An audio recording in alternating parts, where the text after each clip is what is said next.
match, good match.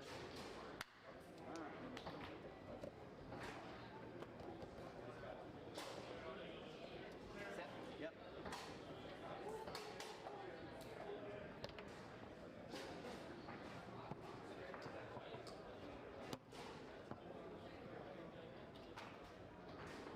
Yes.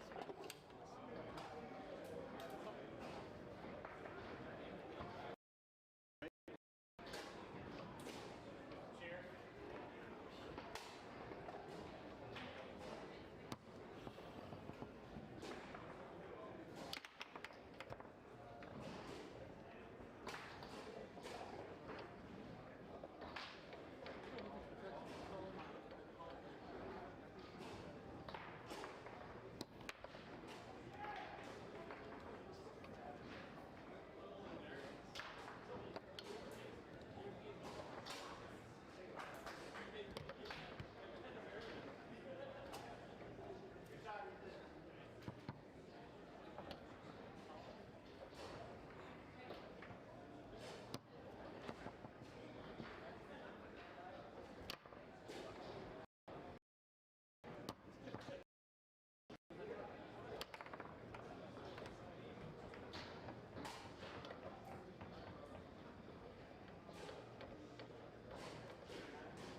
Sylvia Hansen, Kimberly Williams. Ready? Yeah. That'll be on table number 4. Sylvia Hansen, Kimberly Villanueva will put that in the tree, and then you guys can go play. 10 free call.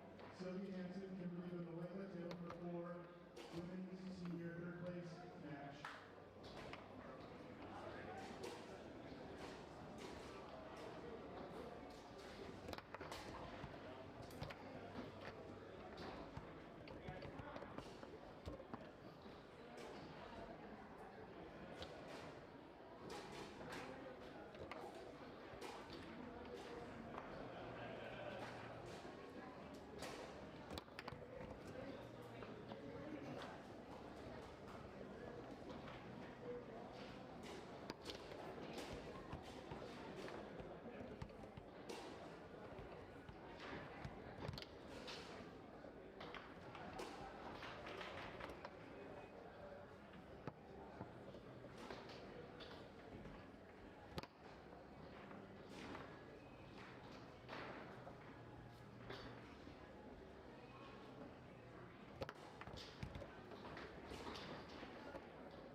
Yes.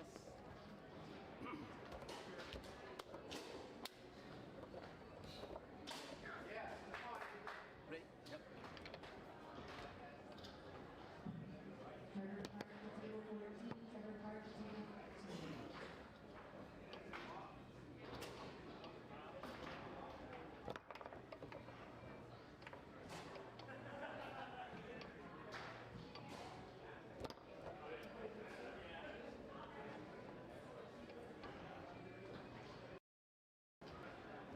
Yeah. Hit. Ready? Yeah.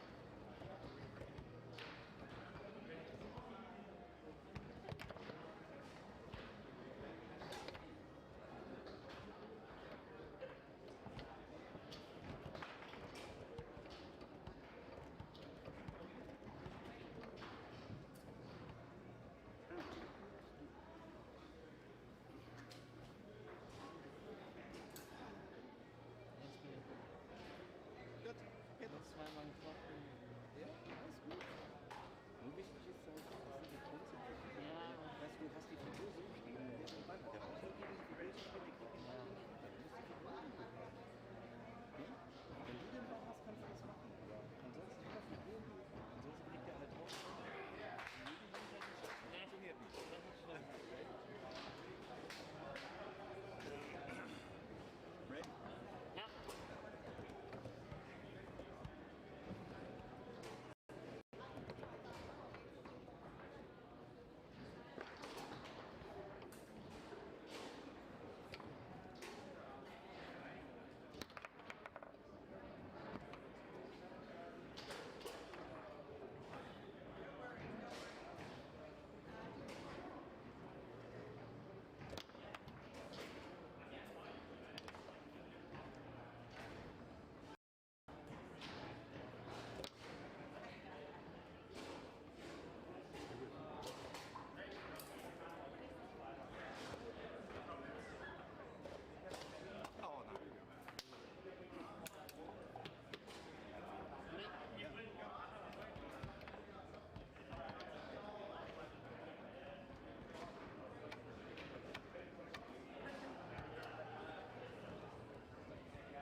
My apologies, folks. It's early in the morning here on a Sunday.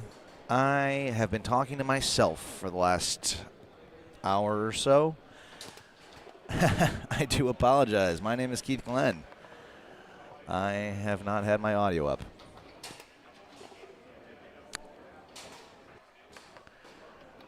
Not the end of the world. You guys have had a chance to watch some good foosball here, but my apologies. I feel like a moron.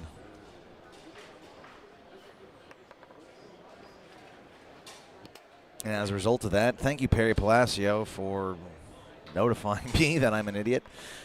Sincerest apologies.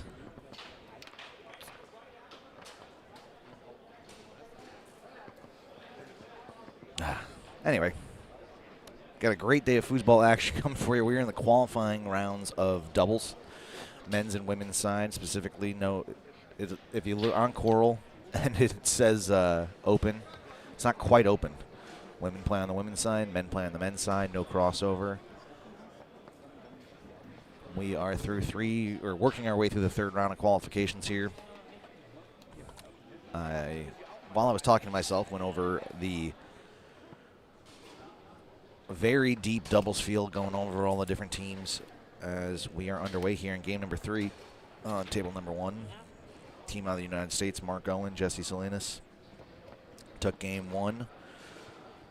David Hansen and Franco Lupacella out of Germany switched after that first game to take game 2 in a 5-4 ball game. And now we are in game number 3. It's David Hansen, I'm assuming it's David Hansen up front and Franco's in back on the right.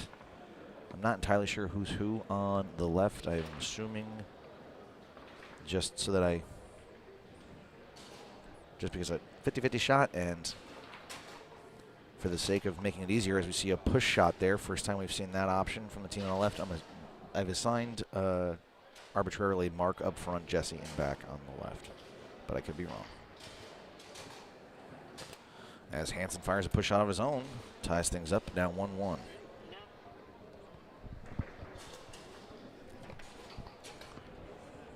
And Hansen able to grab that ball, so chance again. Really just been working along with that push shot. As he is denied and a free 3-bar possession. So back to the push shot goes Owen.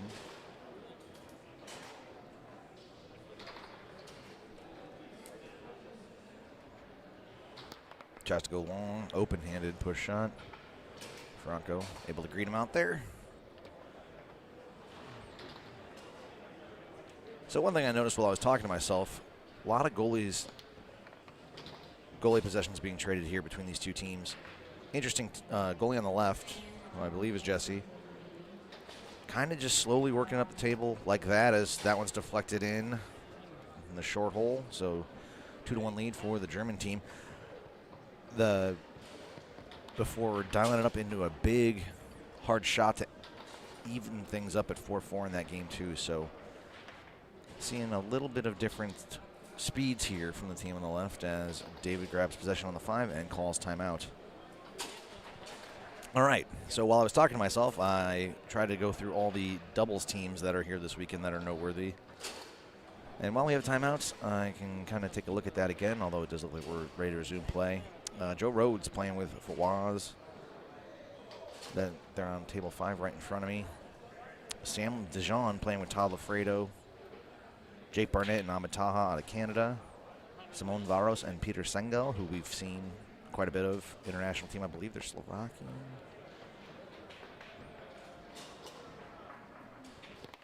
Hansen tries to go for the straight on that push shot. Tom Yor, senior, playing with Chris Folsom out of Georgia. Clay Toomey and Mark Krause, very strong team. Teddy Kruger out of Wisconsin, playing with Mike Brazil out of Minnesota. Is Jesse looking to clear here?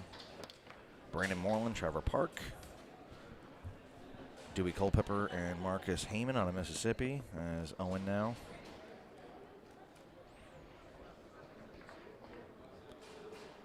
Looking to tie things up, tries to come near side, can't get it to go. Back to the rollover after trying to push out a few possessions.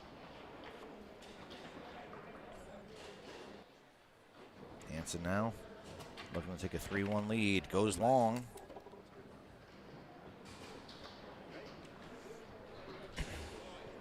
I'm going to mute myself for just a second here, folks. We've got some action in the booth.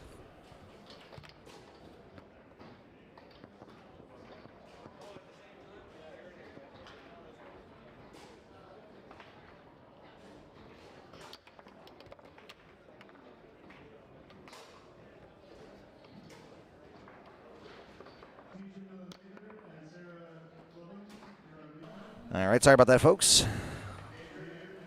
Franco Lupacella going to put ball back into play here.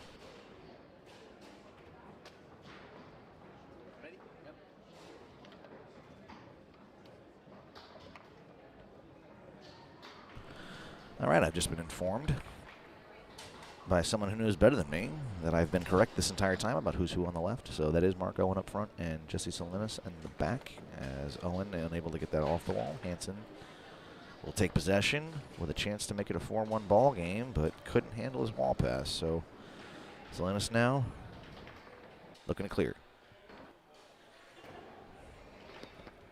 Oh, don't think that was the specific intent, but I'm sure they'll be satisfied with that result, as Owen now fires down the middle. It's 3-2.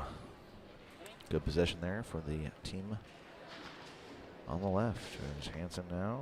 Nicely caresses that one along the wall. Setting up for the push shot.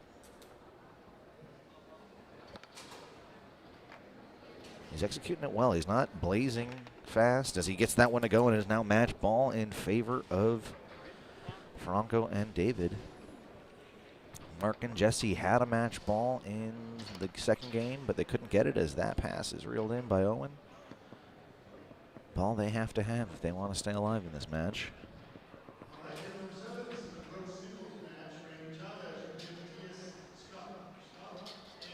Tries to go far side, and Franco denies him. Blocked up off the table.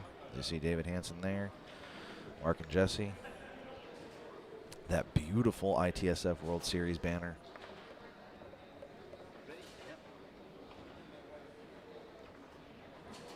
Franco puts the ball back into play with a chance to put away this match. Beautiful pass along the wall. Hansen reels it in, sets up. Tries to go long, clips the corner, grabs his rebound on the 5. Waiting for the ball to stop spinning, and it finally does, so he works that one to the lane, and again, David Hansen. Oh, nice dig there. For the match, tries to go middle, can't get it, and the rebound lands perfectly under Mark Owen's 3-bar. Go to the far side, cuts the lead in half now, 4-3. So, not done yet.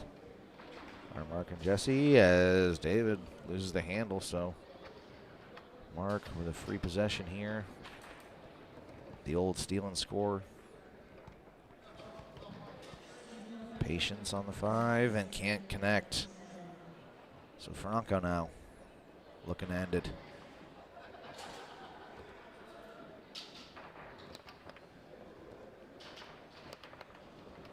Jesse tries pass. Able to clear. Franco tries a bank.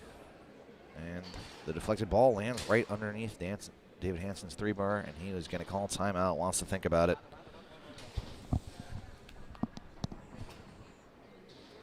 Well, folks, if you're just joining us, we're in the qualifying rounds of the Swiss event, the main doubles event of the weekend. Teams from all over the world trying to qualify for the higher of 2 brackets before they start a single elimination bracket here, as Hansen taking his time surveying. Fires long, and in 3 games by a score of 5-3 here in the third, David Hansen and Franco Lupacella defeat Mark Owen and Jesse Salinas. We are just getting going here on a Sunday morning, folks. A lot of good foosball action to come your way. I spent about 45 minutes talking to myself, not realizing I was muted. To kind of recap some of the fun bullet points I went over there while I was doing that. If you didn't catch it last night, the singles final was one for the ages. Tony sprayed him in, squaring off against Ryan Moore. Fantastic match. Huge crowd to watch that one here in the room, in our pit area back here.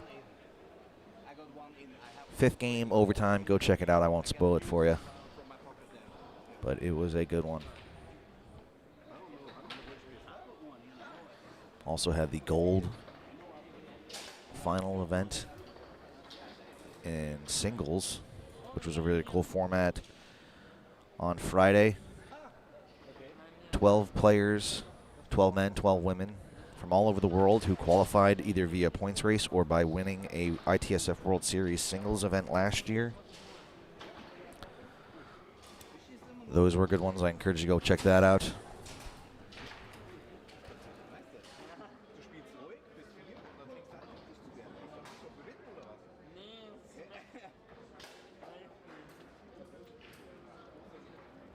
Scheiße, ihr Karten hat uns zugeschaut.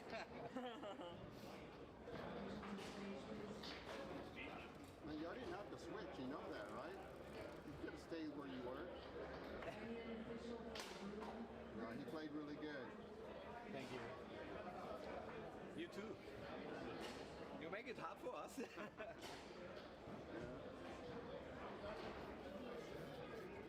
But I see, yes, I had to read on him, because it was always moving a little bit in the direction where he will shot, and I get an advantage for that.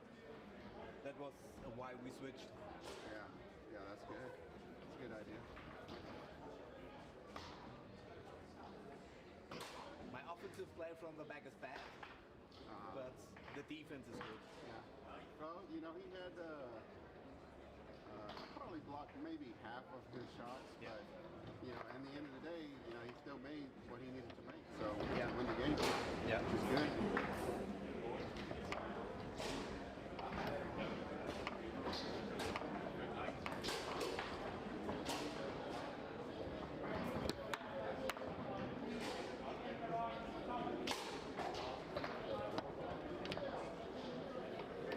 I'm just happy to be on table one. I've never played on table one.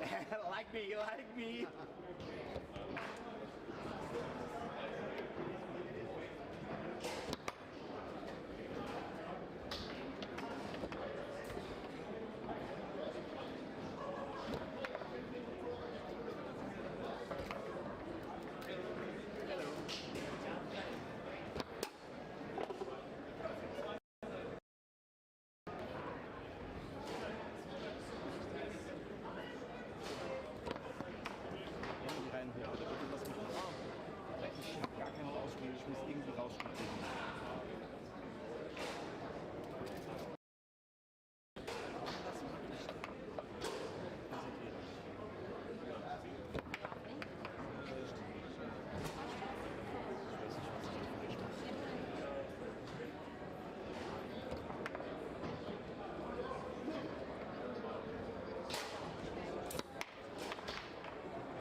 need something? Yeah, the both. I don't just. There are two in there, right? Yeah. One of you, one of us. Yeah, you can share them. Just for.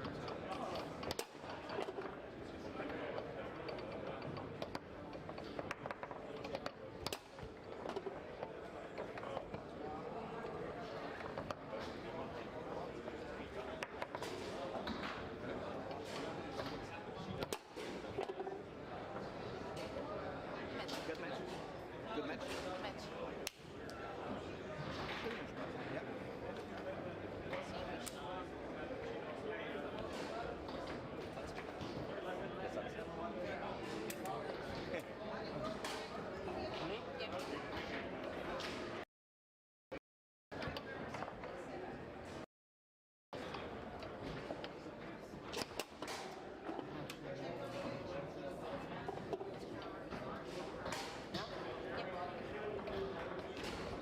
And we welcome you back to Inside Foos's coverage of the ITSF Tornado World Series. We are in the qualifying rounds of doubles.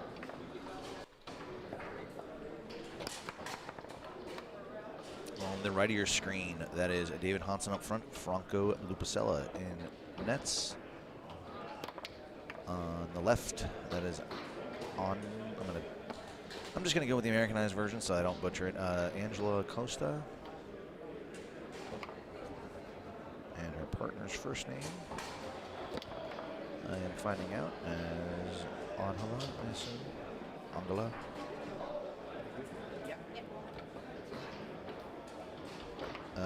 Bruno Garda in goal on the left.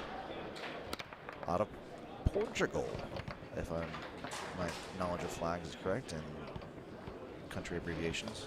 I just realized it says PT on the screen in front of me. As lucky break there for the team out of Portugal. It is now 2-0 in their favor.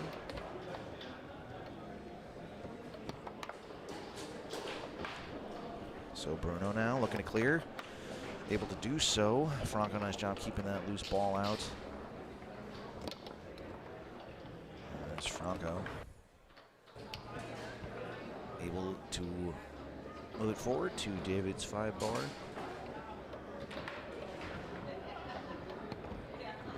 Tries the middle of the table. Angela got a piece of it, but not enough. So Hansen with an opportunity, but unable to get his team on the board. As Costa now going to work on the 5. Tries to angle up a little too high. So we look at the team from Portugal. There's the team from Germany. A lot of international players here this weekend. This Franco's pass attempt on the mark, but David just couldn't hang on, and he's able to get the defensive 3-bar possession anyway. Goes to the long hole. Cuts the lead in half now, 2-1. Costa now. Trying the angle up again and again, just a little too high.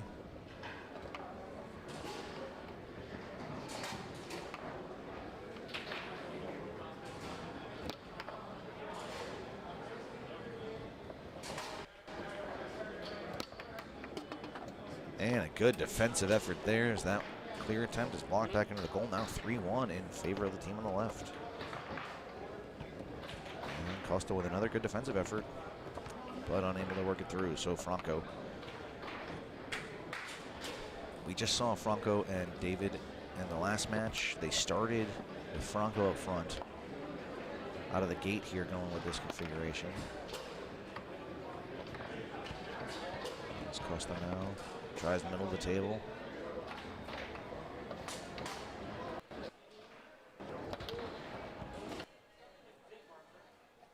And that one ends up back with Bruno. Fires one on gold. And Costa grabs the rebound. Tries the dink. I like it. Franco tries an outside bank. It gets pinballed around and conveniently lands on David Hansen's 3-bar. And he goes about 3/4. Cut the lead to 3-2.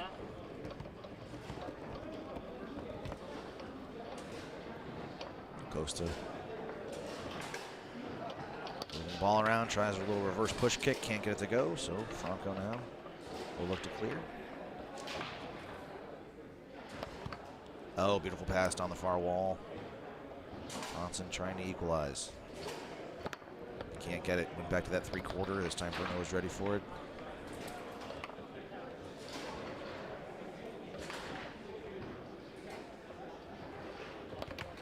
Tries that same pass. Costa ready for it this time.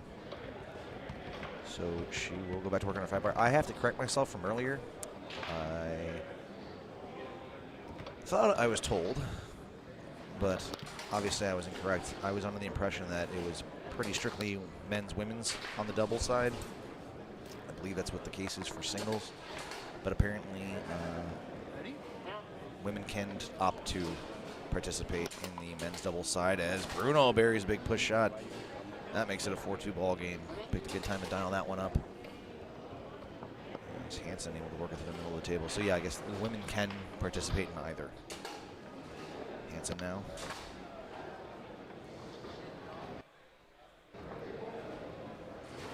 Calls timeout.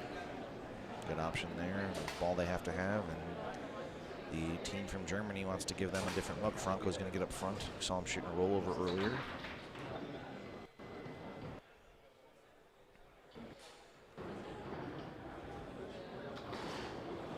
I have to say, Inside Foods, we obviously have our equipment and team that normally comes and runs hardware for us, but we have the pleasure this weekend of taking advantage of the ITSF's production team.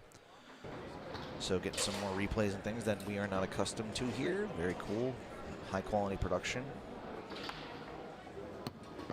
As Franco puts the ball back into play. Looking for the rollover.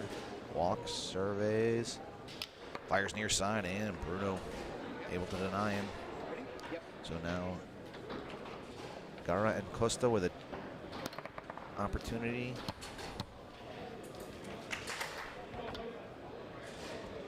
Franco unable to work that through on the 5, so Hansen now trying to push shot, can't get it. Costa denies him.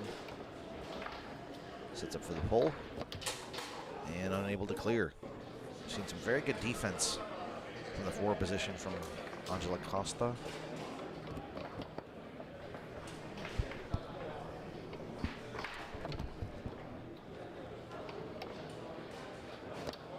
Hansen. She is giving him fits. And again, he is unable to clear. She tries to go with a quick pull kick. Grabs a rebound on the 5. Hansen ends up with it again. He has been having a hard time clearing the ball as he gets that one to go. A little reverse commentator's curse there. That cuts the lead now to 1. It's 4-3.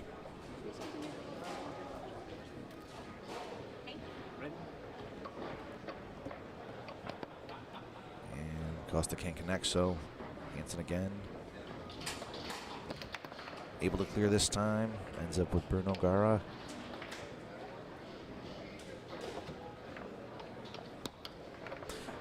Push kick fired on goal, but Hansen able to grab it. And that one's going to end up back with Gara.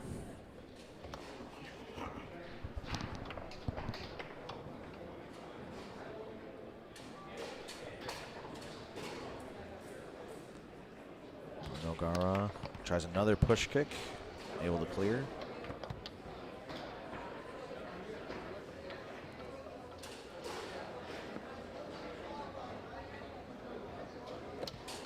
Oh, Costa almost sends that one home. Hansen's got to be careful here.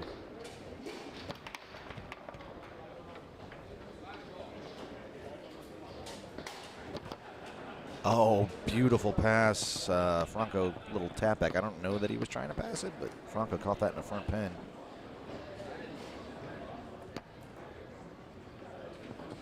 Franco regrips off center.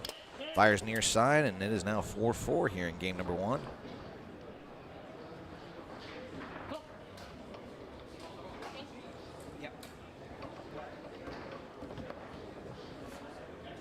Costa tries the angle up.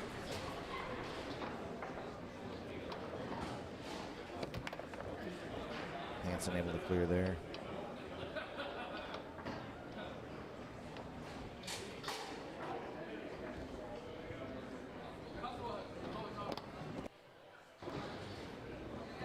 effort there from Franco. As Gara is unable to clear. Good angle up there from Franco, but a little too hot, couldn't handle it. As Gara just gets rid of it. Hansen looking to do the same.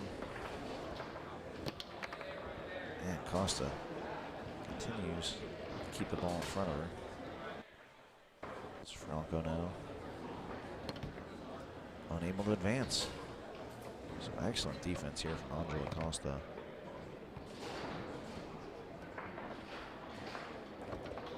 And again, she denies Franco.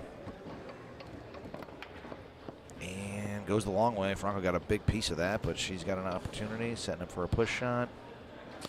Fires down the middle, and in a 5-4 ball game, the team from Portugal, Angela Costa and Bruno Gara, take game 1.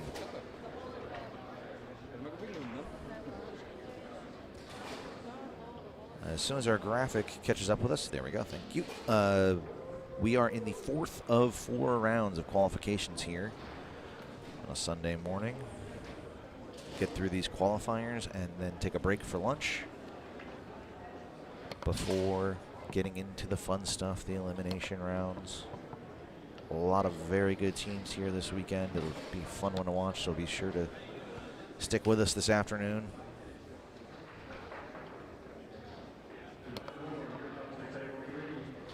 As we get a highlight reel of game 1. As it does appear, we are ready to begin play here in game number 2.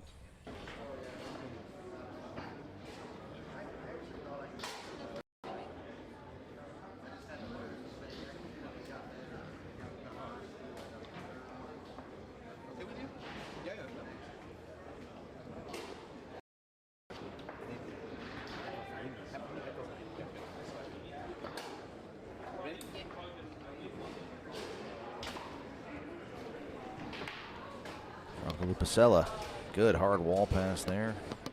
Working it down. Staying up front here. Tries to come down the middle. Can't. Rebound kicks all the way back to David Hansen. Another deflection that rewards Hansen and Lupacella with a 3-bar possession.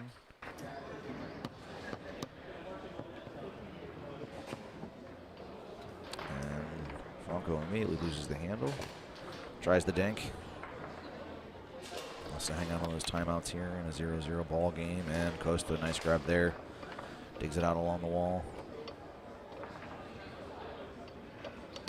Oh, nicely done. Little tic-tac. Hansen got a piece of it, but not enough. 1-0 in favor of the team on the left.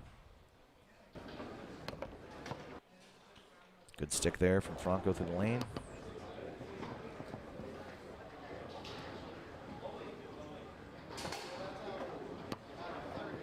To regrip, he keeps losing possession. Fires that one near side, and Bruno Gara able to send that one up off the table.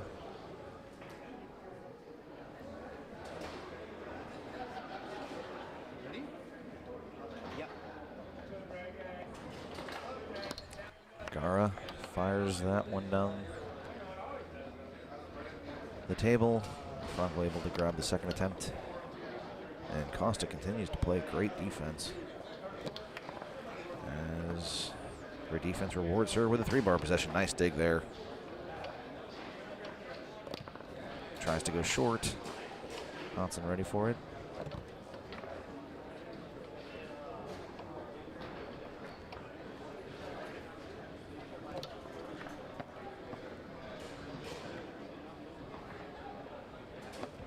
And Hansen with the option there. Haven't seen him work from the pull shot setup a lot, but able to get that one to go. Now 1-1.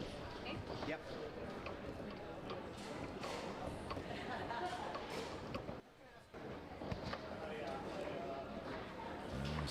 This hard-fought 5-bar battle continues.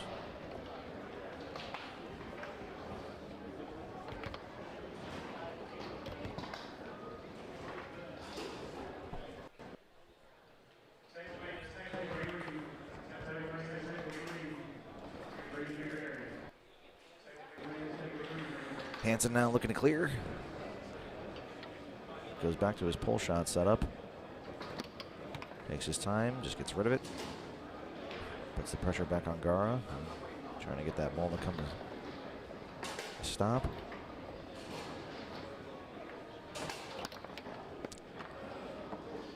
Goalies trading possessions now.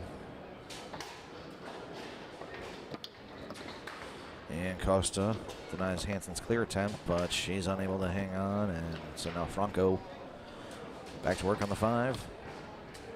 More good 5-bar defense from Angela Costa. And more good defense from Franco Lupacella.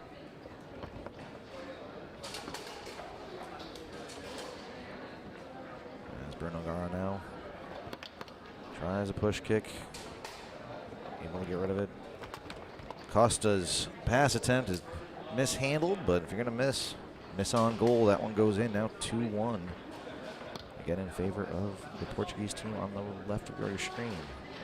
Costa loses the handle, so Franco now with a free 3-bar possession. It's up a little off center, tries to come near side, and Gara says no.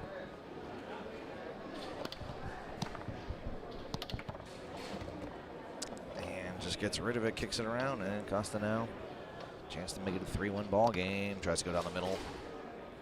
This time David Hansen's ready for it.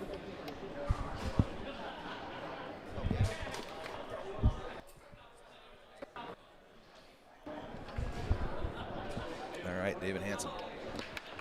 So I apologize, folks. Had a colleague needed my attention for a moment. Costa now works it along the wall, can't hang on, but Franco couldn't grab the rebound. A lot of very polite table tapping from the international players here as Costa goes to the rollover. Can't get it to go, but gets it back. Gonna go back to the rollover. Again, tries the push sign.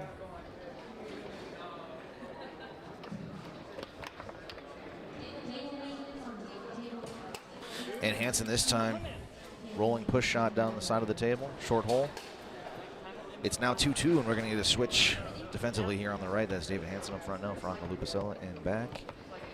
And Costa immediately connects, but just can't quite hang on as that one gets stuck along the wall, so Lupacella will put it back into play.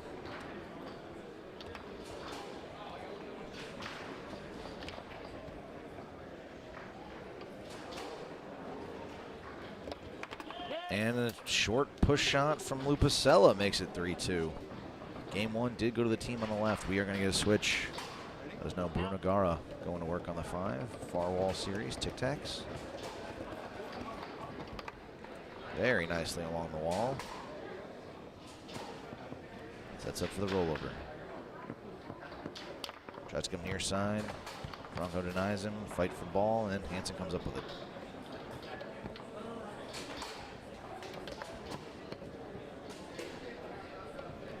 Too hot there, so Angela Costa now looking to clear from the back. First look at her 2-bar. She just tries to get rid of it and does, but Gara couldn't grab it on the 3. Nice job keeping that one out there.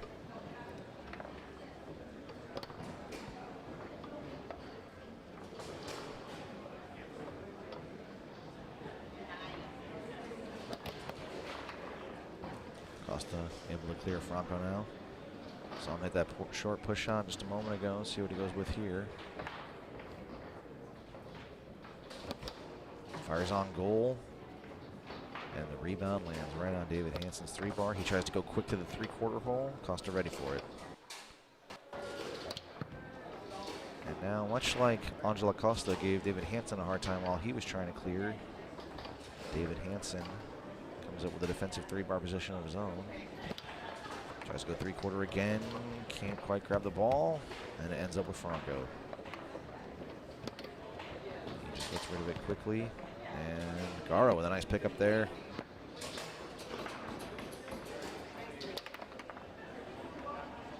Unable to get it by Franco Lupacella.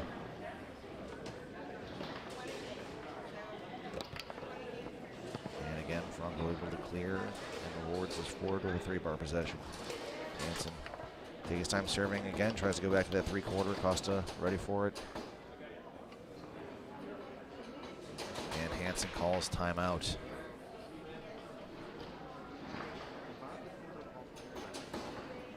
Well, as I mentioned, folks, this is the final round of qualifications here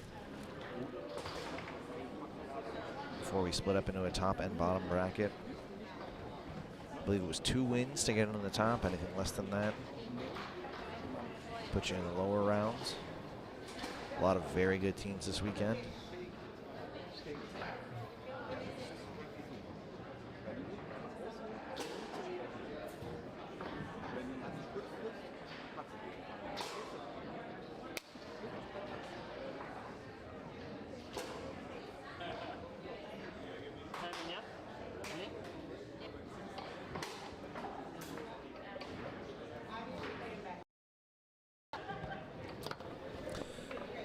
We are back on our way here. Still a 3-2 ball game here in game number 2. Franco bluffing a bank. Rolls it over to the push shot.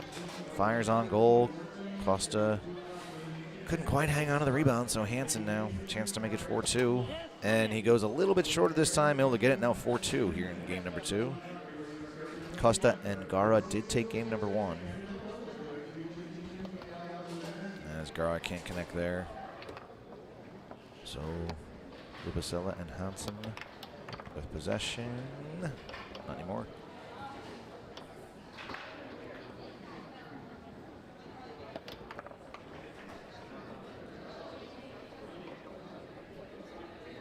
A little too high there as Costa just gets rid of it. Bronco just gets rid of it, and Hansen comes up with it. Works through the lane. David Hansen looking to send it to game number 3.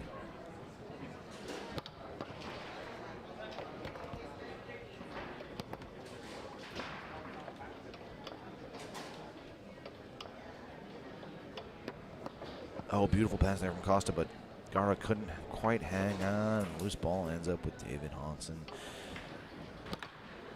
Finds the wall. And a quick pass from Costa. Gara trying to find something here on the 3-bar. Bluffing a pull shot.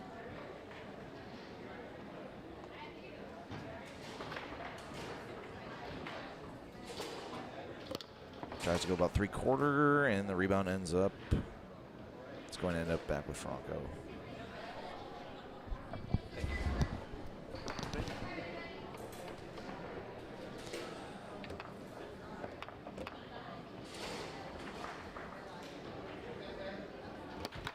Oh, fires that one just a little too long, caught the wall.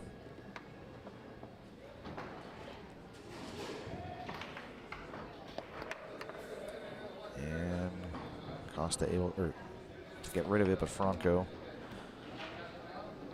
able to collect.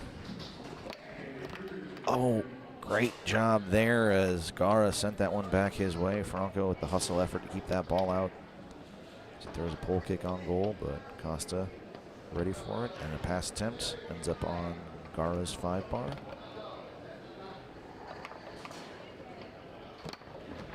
And again, Lupacella has to react to his own shot being blocked back his way.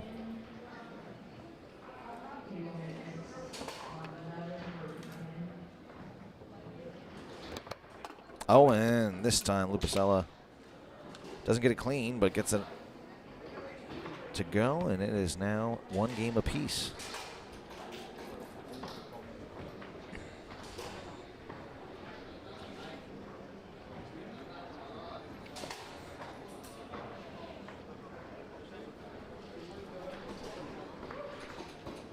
As we get a nice little highlight reel here of the action from there from that second game.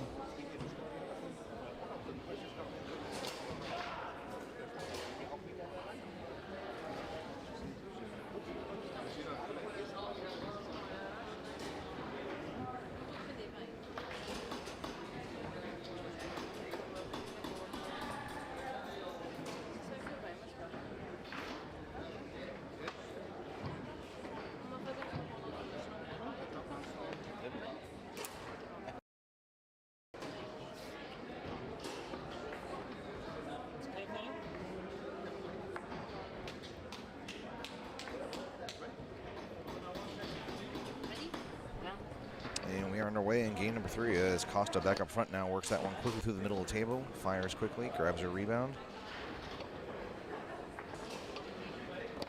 Tries to go short.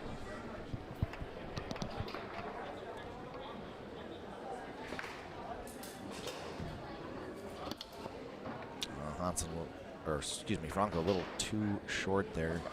Trying to go to that long hole that he hit to end game number 2. As that one kicks around, and we'll get some more polite table tapping. It's now 1-0 in favor of the team out of Portugal on the left.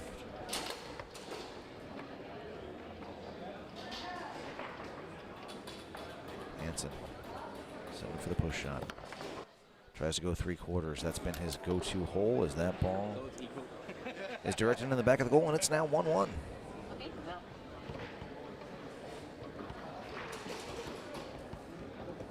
Oh, nice little runner there from Costa. Tries to dink it with the near guy, sends it wide.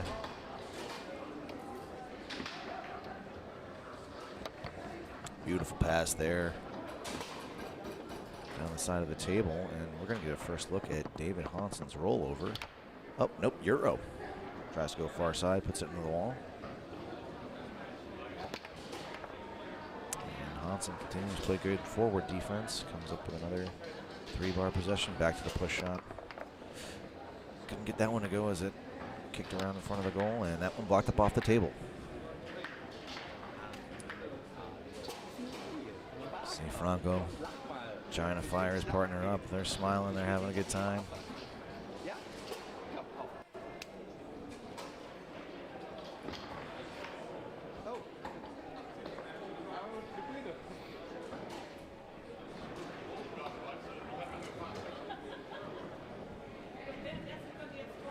Looks like that ball ended up underneath the bleachers. That is the reason for the delay here.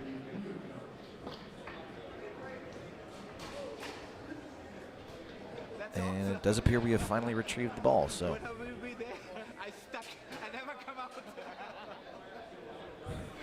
as we see our competitors laughing, having a good time, and Costa leaving Franco hanging. If Franco looks familiar, it's because you've seen him in a black and white striped shirt hanging out on the other side of table 1 quite a bit this weekend. That spray is still there.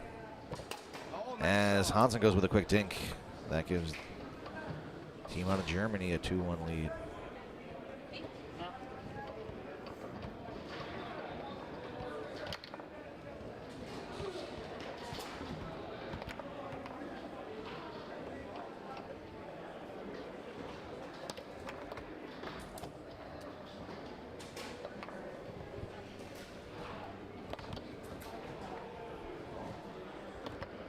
Hansen able to work that one along the wall. Tries to go quick to the far corner. Gara ready for it. Hansen was trying to catch him flat-footed, and Gara sends one up the middle of the table. Slides that one home nicely. Now 2-2. And Hansen going quickly, unable to connect. And again, Bruno Gara. At about 15 seconds, dials up 2 big shots out of the back to give his team the lead. Now 3-2 in favor of the team on the left. Hansen looking to respond here. Tries to go 3/4 again, and again, Gara.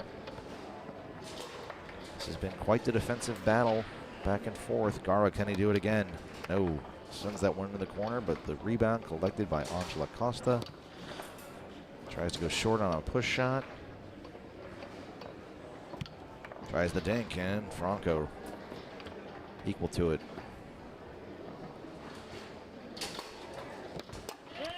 And Franco now slides the push shot short that time, so the goalie's getting involved here in this third game. It's 3-3, and we are going to have a timeout called.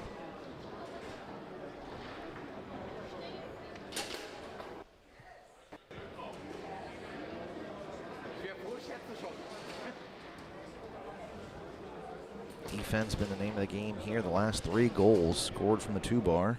2 by Gara, 1 by Franco Lupacella.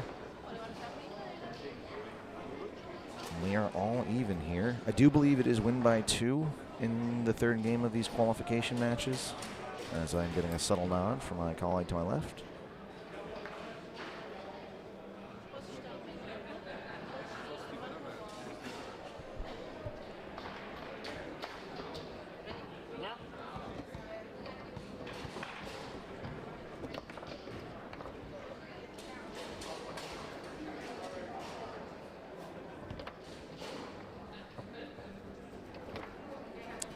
Angela Costa continues to play great defense.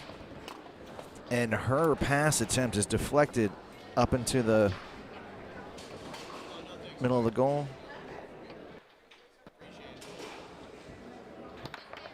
Hansen tries straight, can't get it, so Bruno Gara will take possession in a 4-3 ball game, and they have a chance to put away the match.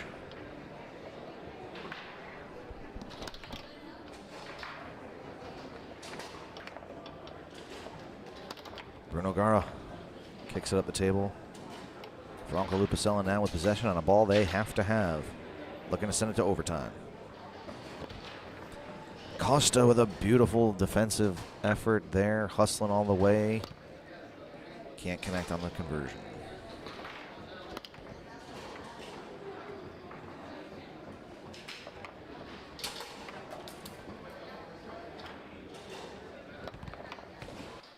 Lupacella's pass attempt is eventually grabbed by Angela Costa.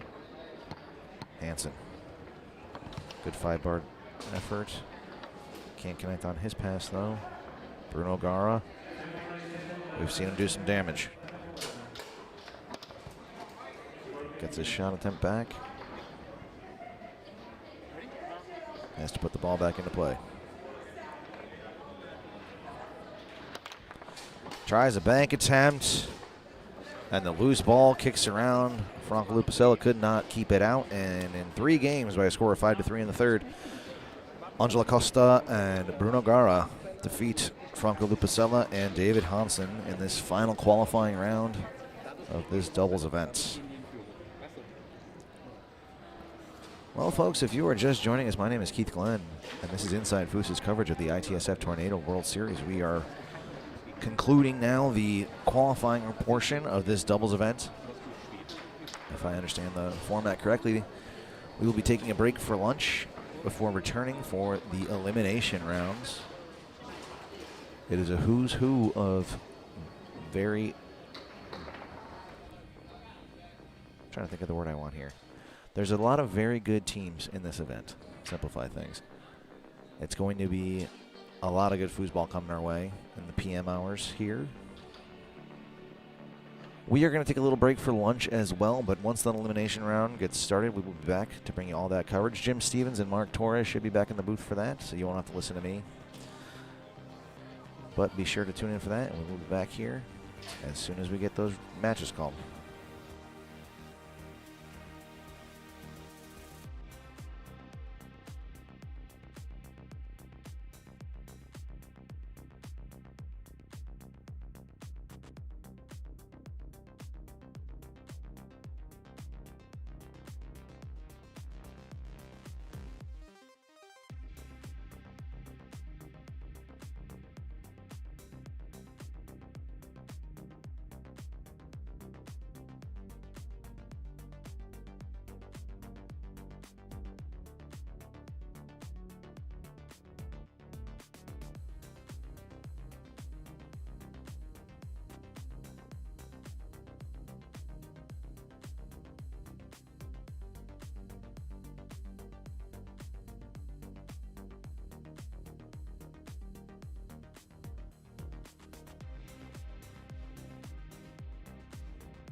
Which balls do I have? Just the best. I like pretty similar. Yeah. All right, I got those two.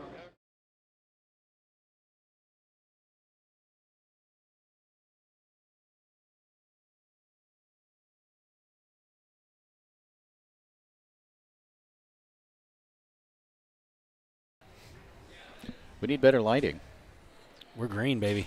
Good morning and good afternoon, good evening, everyone watching around the world as we bring you Sunday action here at the 2025 Tornado ITSF World Series event.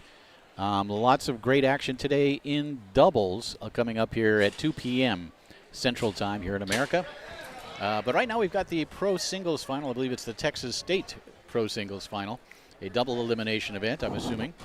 And this should be a good one, an international one. Teddy Kruger out of the United States. And Martin Dusa out of, I believe, Czech Republic. I got to just say this, okay? Not 5 seconds ago, Jim was not anticipating doing a match yet.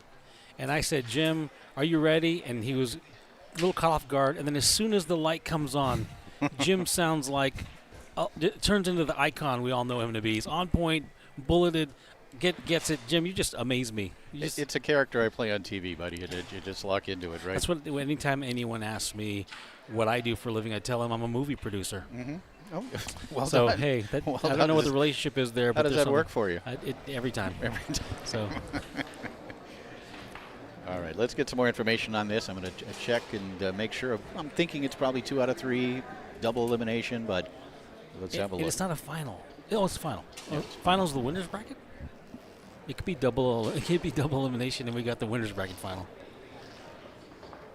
So we're going to point the finger at Keith Glenn, who you just heard talking and told us this was the final. Yeah.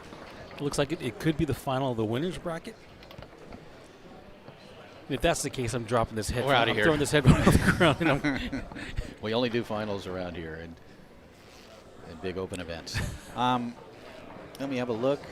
I'm navigating the ITSF site, which is always a bit challenging. Love the ITSF, though. So it's tablesoccer.org, and you go to the tournament, and then you go to live. There's a live button. For those of you who want to follow the brackets, tablesoccer.org.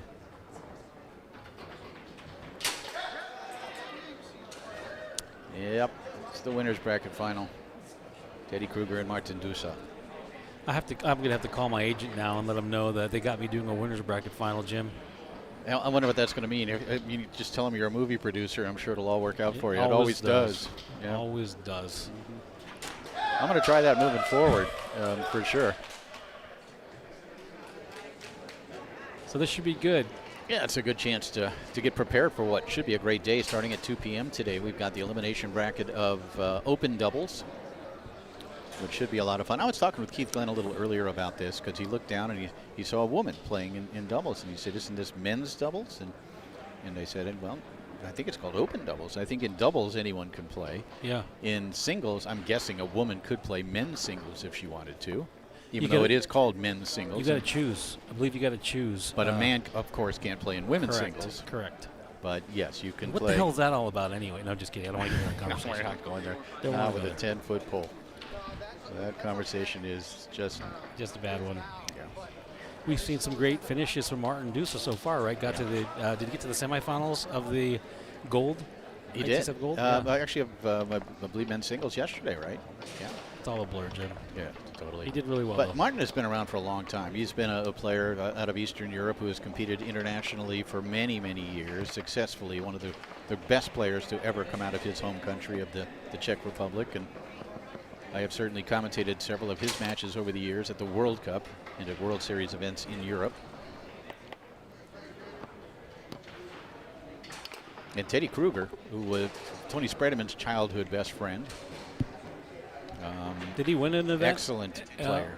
Of the 5 events he won when he was a rookie? Did they play together? I don't think it was with Teddy. You can look that up, I'm guessing, somewhere.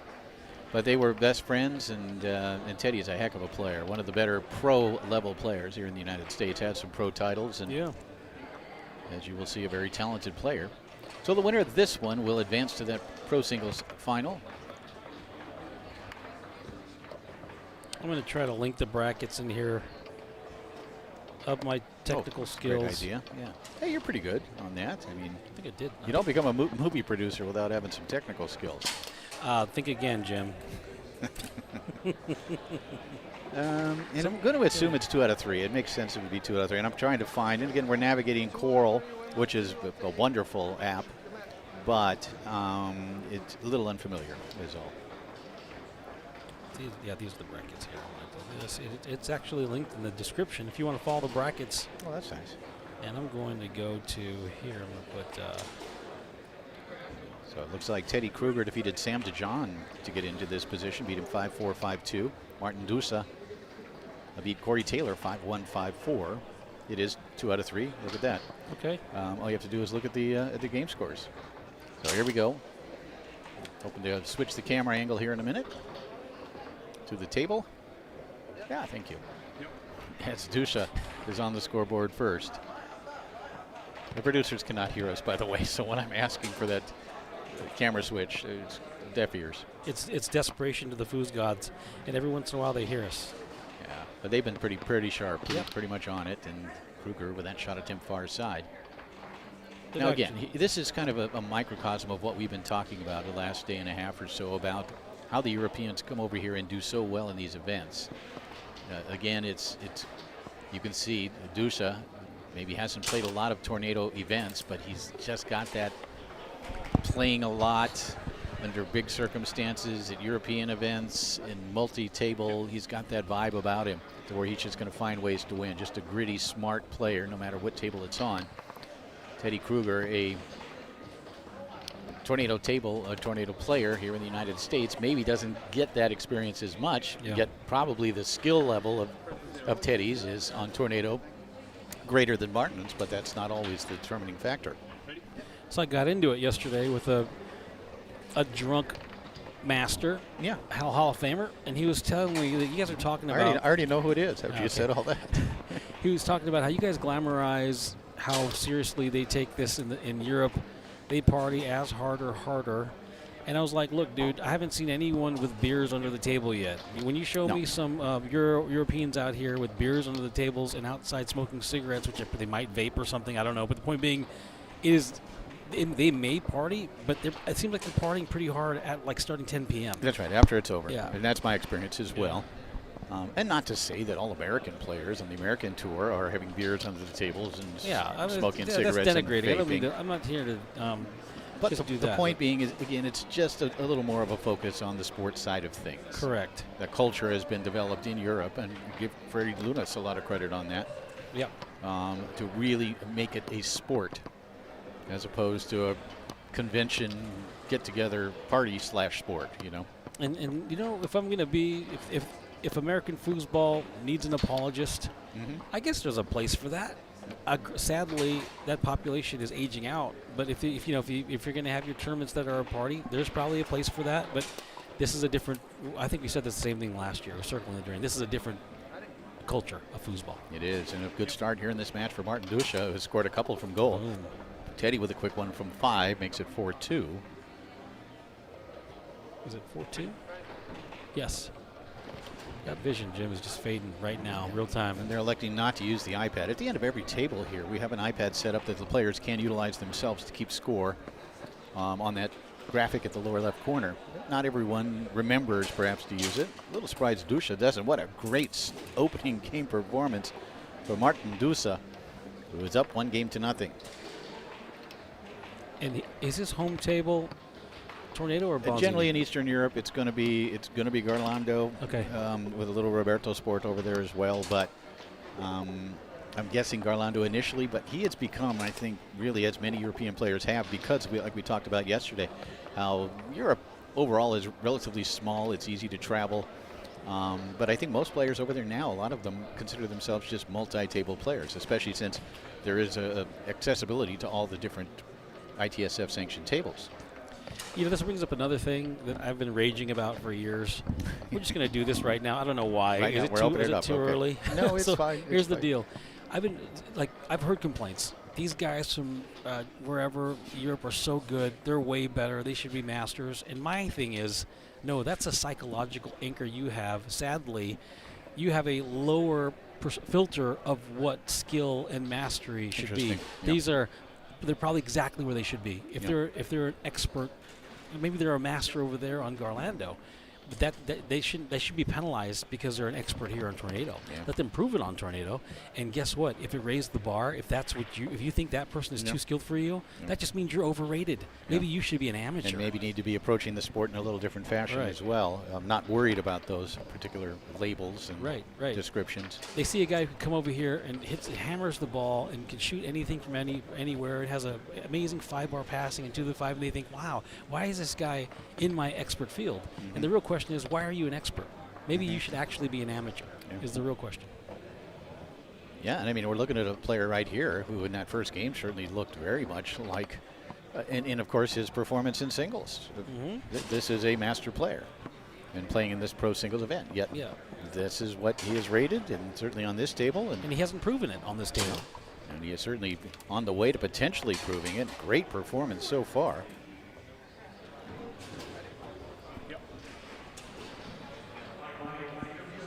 And you know what else? Just kidding. Yeah, and he ended up taking 4th. He was 4th in men's singles yesterday. And here he is, potentially in a position to get to the finals of pro singles as well. And Teddy comes back with that pull kick. And he really rocked Teddy back early. I don't think Teddy really anticipated that he was going to come out with that kind of game. Scoring well from the 3 and the 2, talking about Martin.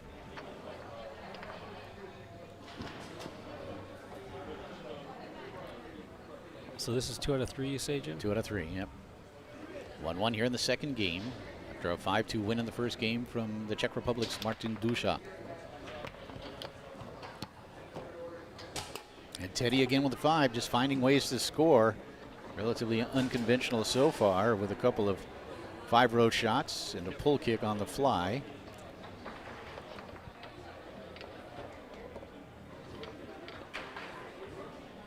Teddy will use the left hand, brush it to the 5. That one scoots right back towards his goal. Ooh, he can't hold on to this one.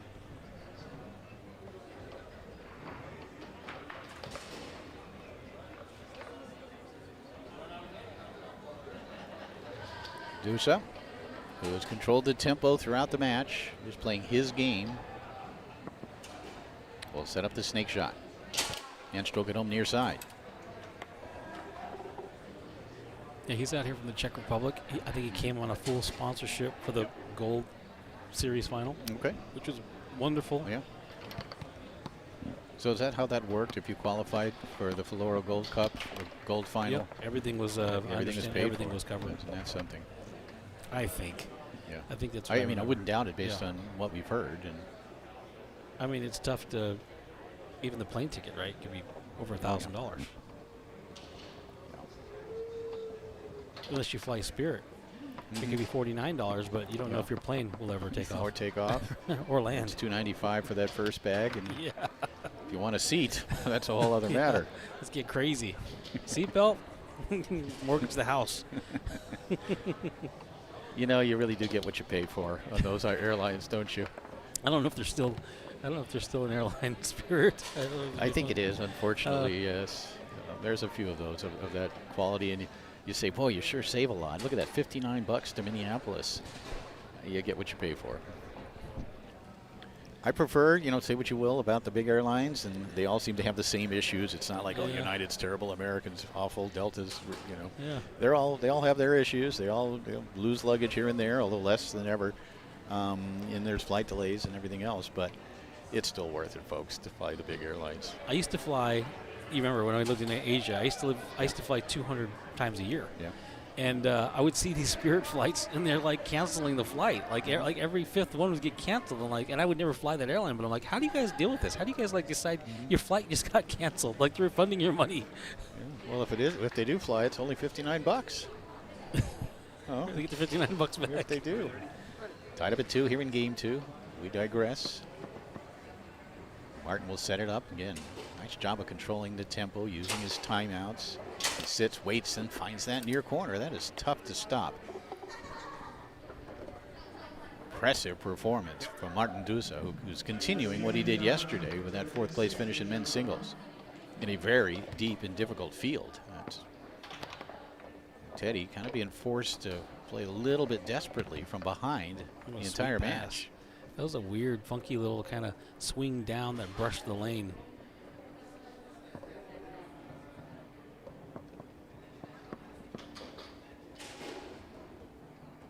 Dusa. Try to take it out to the far side here. Boy, he's really executing beautifully. He hits the ball It has hard been for a sure. very impressive performance from Martin Dusa. Known to his friends as Marty. I don't think so, but that's what I'm calling him from now on. Jesse.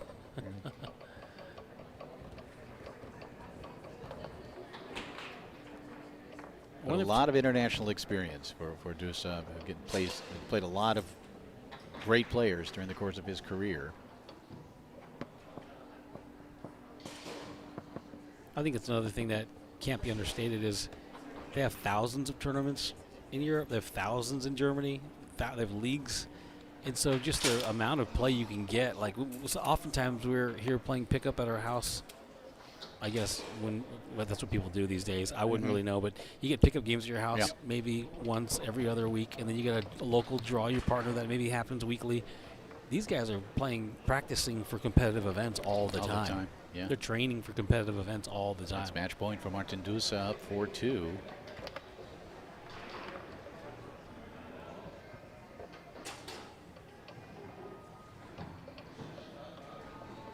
Chance to put it away here. And advance to the Pro Singles Final. And he does. What a performance from Martin Dusa on table number 1. Really almost a perfect performance in every way. Scoring from goal, passing 2 to the 3 beautifully, shooting it wonderfully. The 5 was effective. Great performance by the gentleman from the Czech Republic as he advances to the Pro Singles Final. So we're getting to the, I guess we're getting down to the tail end of it on the Pro Singles bracket. And then we have doubles eliminations coming up soon. I think there's going to be an award ceremony. Yeah, award ceremony at 1:30. That's a half an hour from now here in Texas. And then right to it in doubles, which should be a lot of fun. You can expect lots of fire, lots of competitiveness, and a lot of star quality as well in that event. And some interesting pairings. I think I saw Tommy Yor and Brandon Munoz playing together, which is Tommy Yor and Brandon. Oh yeah, that's right. That's right. They're kind of together. interesting. I think you have Sammy Dijon and Todd Lafredo if they qualify. They're playing together. Yeah, like that. You get some good. You get Tony Spredeman and Eric Hildner. Yeah, of course. I think they get an immediate entry into the bracket. I don't think they have to qualify. Okay. Yeah, which is kind of fun, right? It's just single elimination for you. Yeah. No warm up. I mean, there's a pro. Yeah. It's your responsibility to warm up, right? It is, but there have been times in the past where those teams or players that got that bye and didn't have to qualify have come in a little bit cold. Oh, yeah, I can imagine. They don't get to go through that process of playing 4 or 5 or 6, up to 8 matches previous to that first important match, truly important match in the elimination bracket. But it should be a lot of fun, to watch these guys compete in an international format. You know, getting back to that point, that process is different for everybody. I played Tony Spredeman in a morning 9 a.m. DYP where he came in with his hair wet, like out of the shower, and he wiped the floor with us. For me, it takes me like at least 3 days to start peaking. So I sacrificed the first 4 events, and then by Sunday, you really got a decent version of me that's going to fail at some point, but still way. No, I understand the point, and it is probably that way. I don't know about 3 days, but it's probably that way for a lot of players, which is why it is so important to make sure you're up and training and practicing. And in this format in particular, it allows for that because you're not out super late. If you want to go to bed at 10:30 at night here, you can. You're not going to miss anything. Just be ready for that first match at 9 a.m. the next morning is all. Make sure you get on a table and stretch those foosball muscles. We haven't been highlighting that either. So a conventional American tournaments, double elimination, if you're entered into 4 events, it can be 4 hours before you play a match. It could be an average of 2 hours before you play a match. Yeah. These guys and gals are not waiting 2 hours to play a match. No, and they know when they're going to play their next match. They know where they're going to play their next match. They're playing one after another. The events finish the same day, which is always nice. And not to diminish or minimize the U.S. format. It's been effective for many years, and it has its benefits. But this just feels a little cleaner, a little easier on the body for many players as well. Stay warm, to stay playing, stay Yeah. Stay dialed in. All right, we'll probably take a break here and Yeah. come back when something more interesting is on the table. Well, at 1:30, I think the next thing we'll have will be the ceremony in the center of the finals area, the beautiful finals area here. We'll give you that look in a second here. Yep, there it is. Boy, it looks just marvelous. And that's that presentation that you see at every ITSF event with the background and with all the monitors and great seating. Literally seating here for last night. This place was packed for that Standing room singles only. final Yeah. last night. It was huge. This is about a 75-foot long bleacher that we're at one corner of. And it was really something in here last night. It was electric in here in what turned out to be a great singles final. So, yep, we'll be back at 1:30 with the ceremony. 2 o'clock is when the elimination bracket will start. And the other thing here is when it's time to start those matches start.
plus women's singles event. Please welcome third place finisher, Kimberly Villanueva.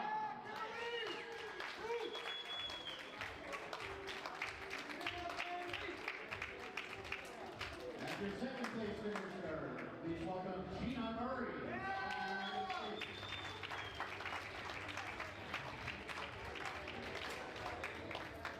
And your 2025 women's senior single 50 plus champion, please welcome Stephanie Justice.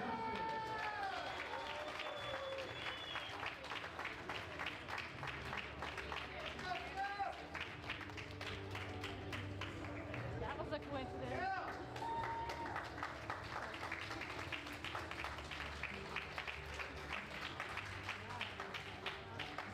Big round of applause for all of our top finishers. 50 plus women's singles. All right, let's recognize the top three finishers in senior singles 50 plus. Please welcome in third place from the United States, Shane Kuykendall.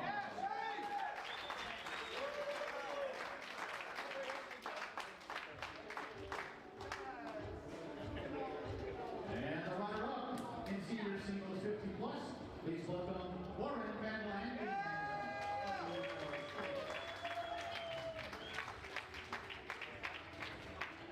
And your 2025 senior singles plus 50 champion, David Wright.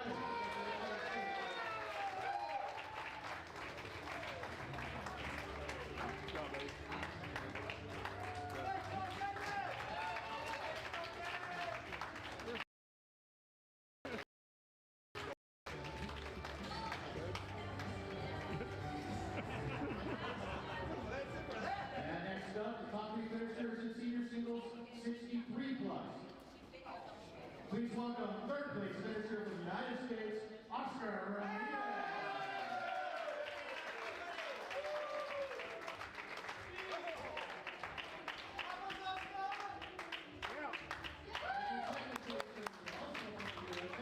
Please welcome Michael White. Yeah, Mike! Welcome, Mike! And your 2025 senior single 63 plus champion.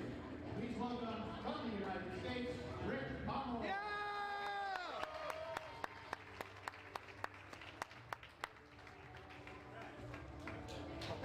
Need some help getting up there. All right, guys, look at the camera. Looking good.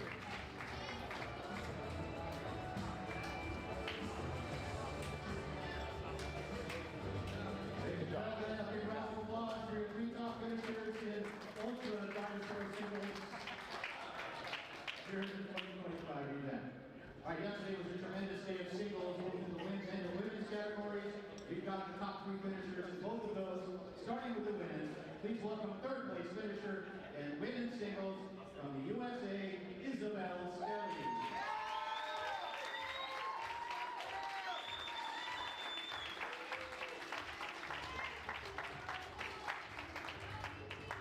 And the second place finisher in women's singles, please welcome also from the USA, Hannah Buffkin.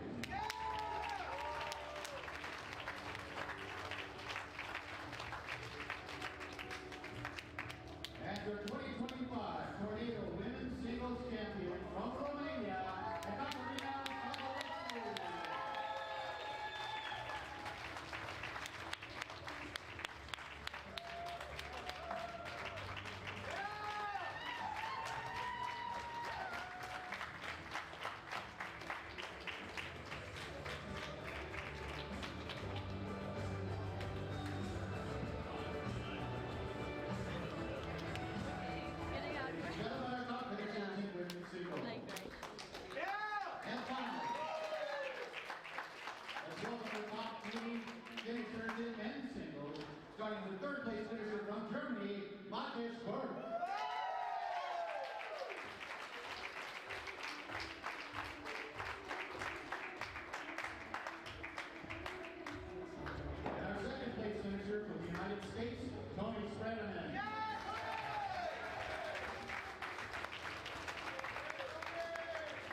promise. Okay, I love it. Good, it's cool. Smile for the ladies. There you go.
My fault, you have a fucking tiny ass phone.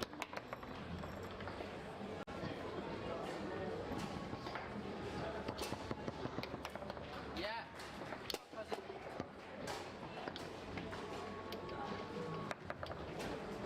Stop. We playing doubles or what? Yeah. No pickup game? Yeah, come on now. Floating this dude can be acting like a weirdo. I get ball. We get ball. No, you don't. You have a higher seed. Really? Yeah. Higher.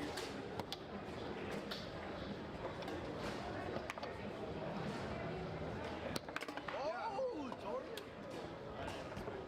Yeah, you didn't expect that. Ready? Yeah.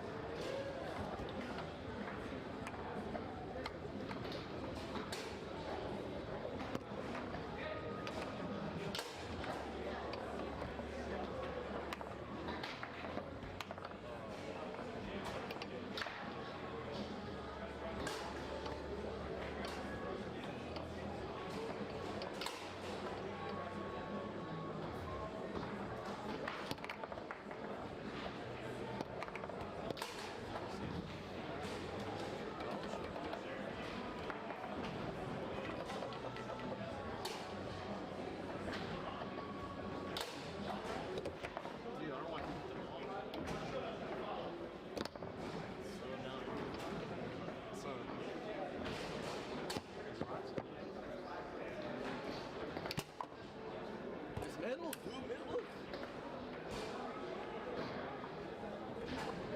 Yeah.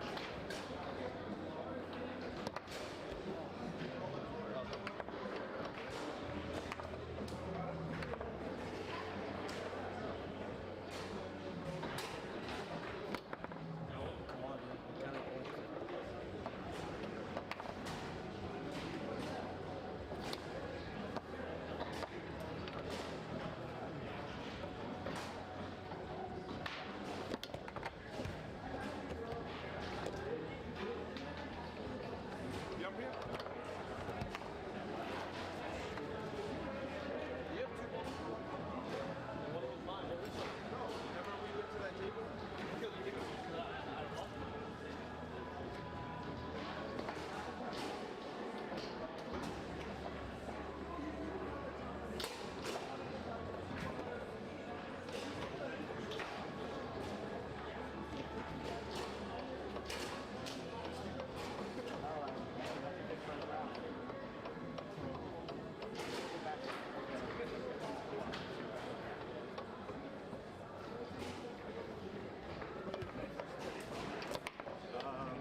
And we welcome you back to Inside Fusa's coverage of the 2025 Tornado ITSF World Series.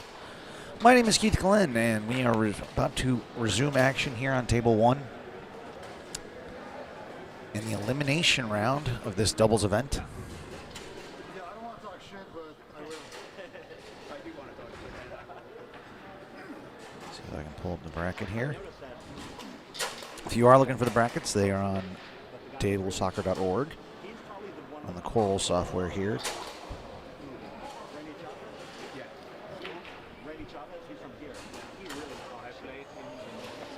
The 1 seed here in the elimination rounds, no surprise to anybody, Tony Sprademan, Eric Hiltner. 2 seed Stefan Burmettler and Matthias Schoff.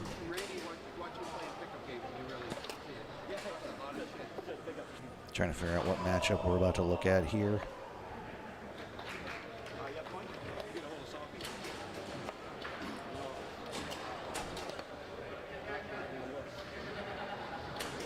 See Billy Papis. Oh, there we go. Finally got our graphic up there.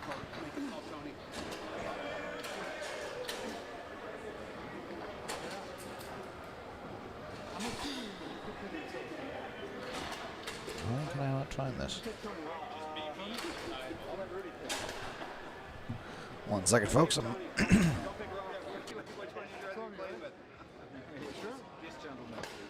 No, I always come up. I come up every time. That's real. I never picked up.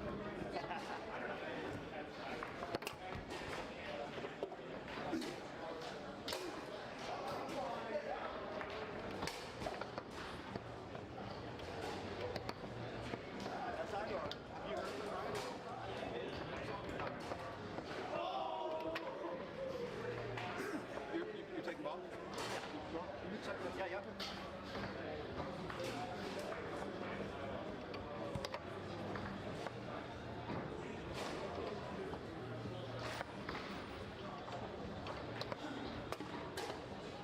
all right, folks. I just got lucky here. Had a bystander who knows the players on the table that I was unfamiliar with. So now I have names. On the left of your screen, it's going to be Tyval and Fahi Gobon. On the right, it's going to be Billy Papis. Or, sorry, they haven't actually flipped yet. Looks like after a bye, it's Rudolph Brenner. I assume will be manning nets for Billy Papis. And Fadi Gobron and Dan Tyval out of San Diego and LA.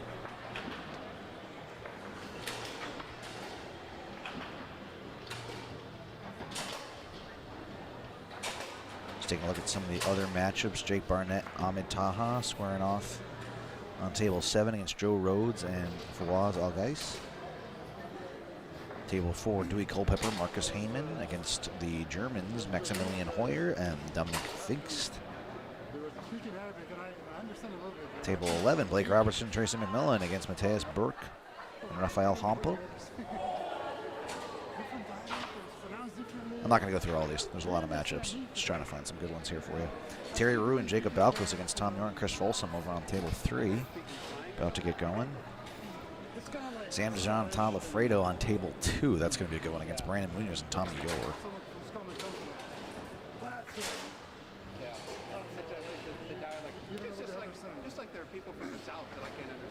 All right.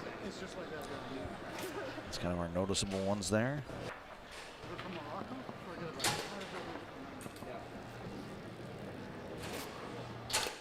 So it looks like it's going to be Billy and Rudolph on the left and Dan and Fadi on the right. That is Fadi Gobron up front, Dan Tyval in the back. I assume they have senses of humor because our friend that was cluing me in on who's who told me to be mean to him, which I won't do.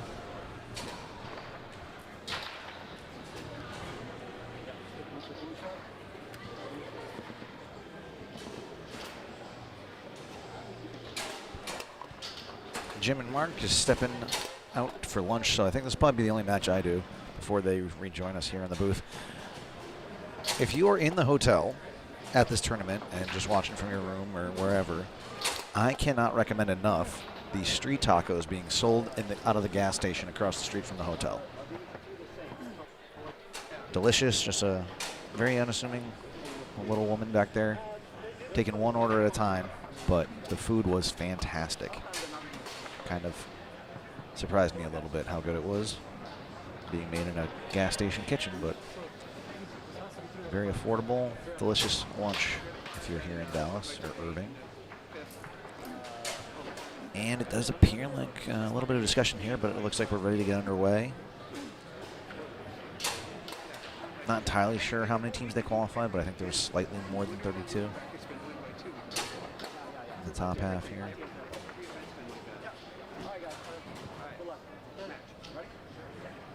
And it does appear we're set to get underway, and hopefully our friends working the stream for the ITSF are aware of that, as Papis' first attempt is blocked by Tyvel. And there we go, perfect. Dan Tyvel now looking to clear. Papis intercepts that clear attempt. So he will go to work on the 5-bar. Brushes down, and Billy Papis looking to open scoring here in game number 1. Fires far side, 1-0 now in favor of Papis and Brenner.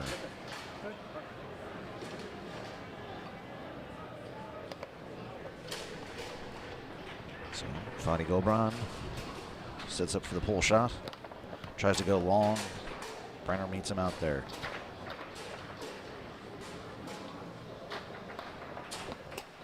And Rudolph Brenner fires that one into the back of the goal. Now 2-0 in favor of Papis and Brenner.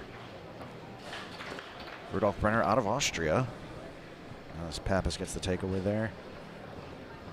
The other 3 players all hailing from various parts of the United States. There's Fadi now. Tic-tacs that one along the wall. Got Papis to jump.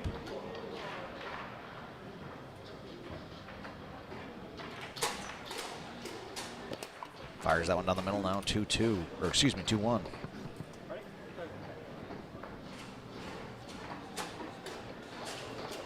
Papis pops that one through the lane. And Papis now. Recently inducted Hall of Famer, he and Tony Sprademan just became eligible, turning 40. Being inducted out there in Vegas just a few short months ago. Fadi can't hang on to that one, so Brenner. Beautiful pass. And Billy goes quick, converts on that one. Nicely done there by the team on the left. Now 3-1 in their favor. As Fadi Gobon tries the second man, and Papis, playing some good 5-bar D, comes up with it. Patiently works that one through the lane. Tries a Euro to the far side, can't get it. And Fadi comes up with the rebound. Off the wall, back to the wall. That might have been off his man, but either way, Fadi Gobon tries to slide that one short, can't get it. Rudolph Brenner mis-executes, turns it over. See if Gobon can make him pay for it. He goes long. It's now 3-2.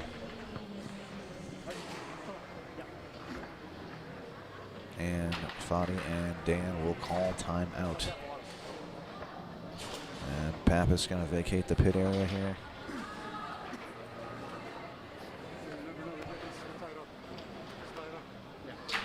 Not sure what he's looking for, but Billy has vacated the pit area. As we see Brenner on the left, Fadi and Dan there on the right. Fadi out of LA, Dan out of San Diego. I believe the local promoter I met out here a couple years ago, Jeremy, nice guy. I was out in San Diego a few years ago, was going to try and play some foosball, but didn't have the opportunity. Beautiful city. As Papis comes back with some water. And it looks like we will be getting underway here.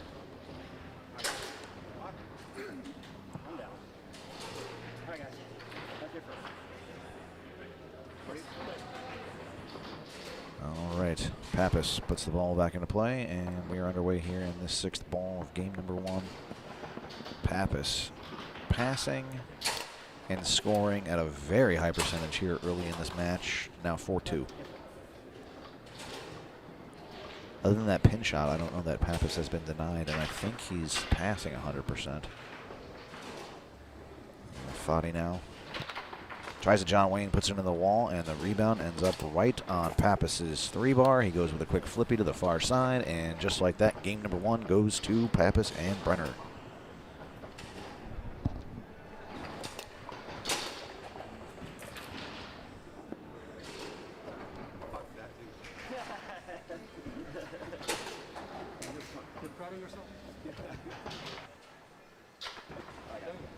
And we are set to resume play here. Game number 2 getting underway. Fadi, good little chop down there. Has a chance to open scoring.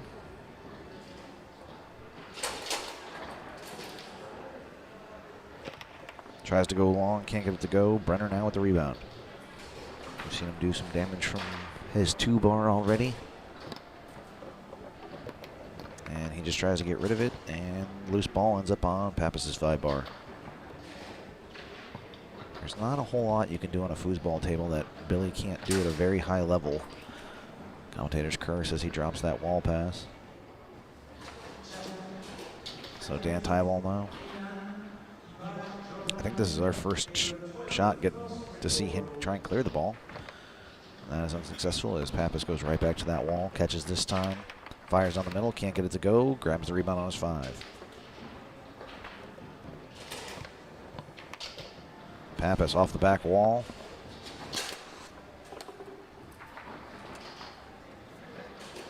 Taps to the far side, comes back down the middle, now 1-0.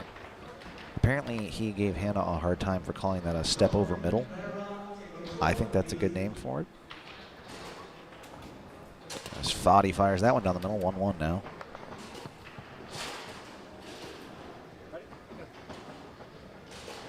Papis back to work on his 5-bar. A little more patience here from Billy as he tries to run it up, but Fadi got enough of it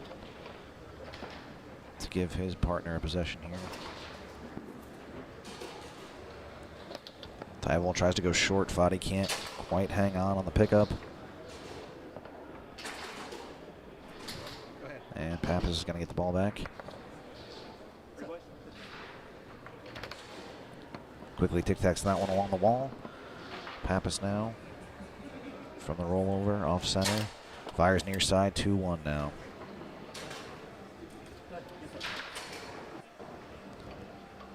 Fadi Gobon taking his time, surveying, and Papis got just enough of that to keep it off of Fadi's 3-bar. So Rudolph Brenner now fires that one long off the back wall. Papis grabs the rebound. Little off center. Tries to go far side, can't get it. Fadi comes up with the loose ball. Tries to go with the down. Papis sitting there waiting for it. Quickly runs it through the lane. And another flippy, and just like that, it's 3-1. So Papis has a good read on the flippy, at least. 2 for 2 with that one.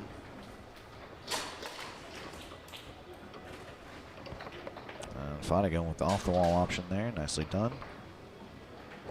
Tries to go straight. And Brenner unable to keep it out, so that cuts the lead in half now, 3-2.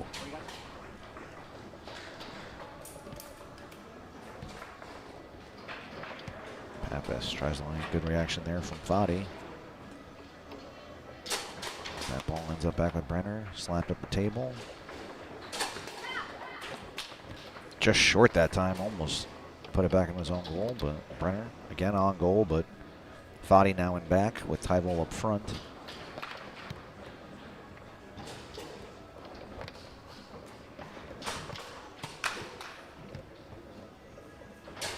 Papis.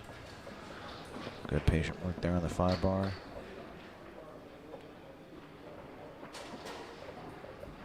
Not sure if he always sets up slightly off center, but he's going to call timeout. Just ever so slightly. That's there first.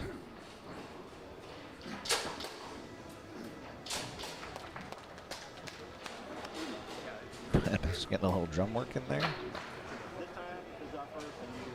They have an iPad that at the end of the table. You can see it just to Rudolph Brenner's left there. They used to track those things. That's all that matters.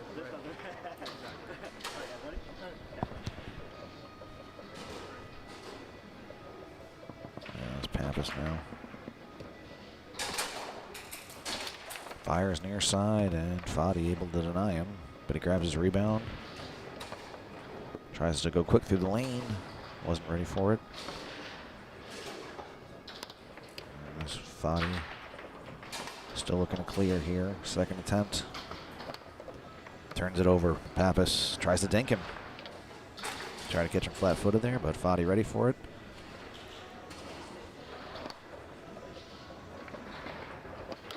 As Fadi able to clear now. So Brenner again.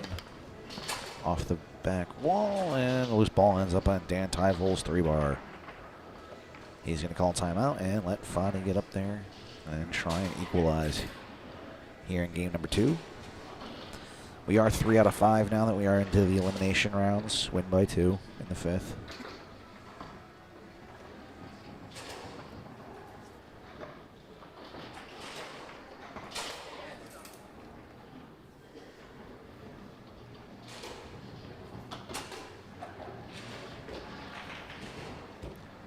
Fadi Gobon, Dan Tyvol trying to dig deep to defeat Rudolph Brenner and the newly minted Hall of Famer Billy Papis. Gobon sets up the pull shot. Fires that one short. And we are all tied up at 3. And Dan and Fadi going to switch back for the defensive effort here. And Billy runs that one up through the lane. Papis fires to the far side, now 4-3 here in game number 2. Fadi tries to tic-tac that along the wall. And tries to go quick through the lane, but a little too hot there as the ball ends up with...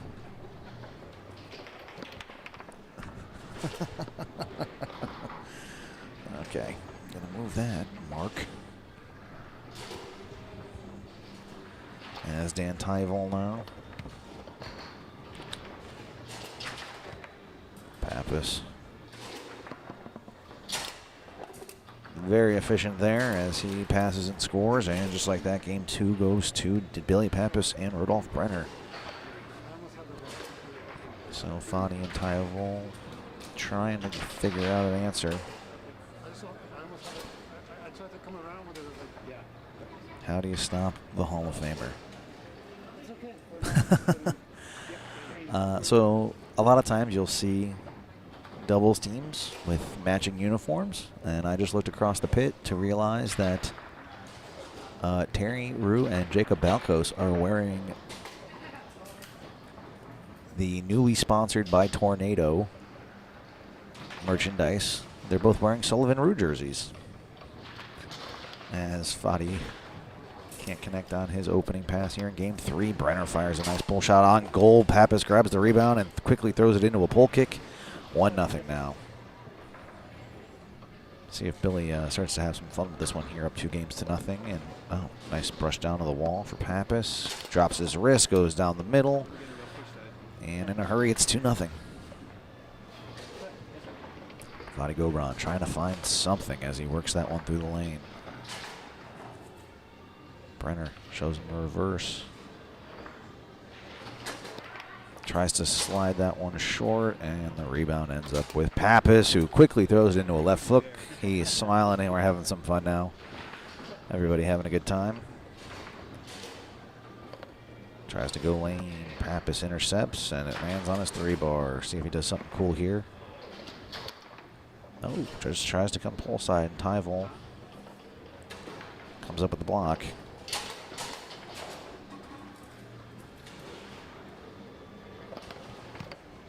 Yeah, Billy can't grab that one and hands it to Fadi Gobon, who sprays that one long, and that gets them on the board here, now 3-1.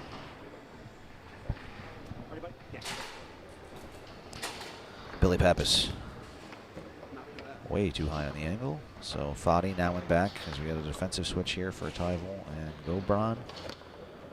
Fadi, first clear attempt unsuccessful.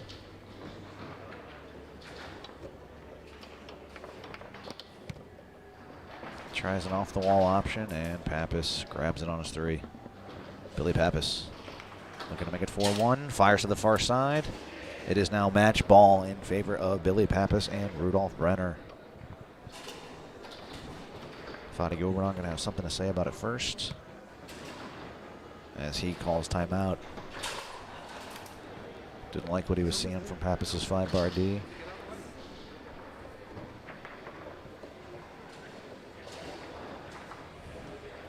See if we can get a replay of that pull kick. There's the left hook.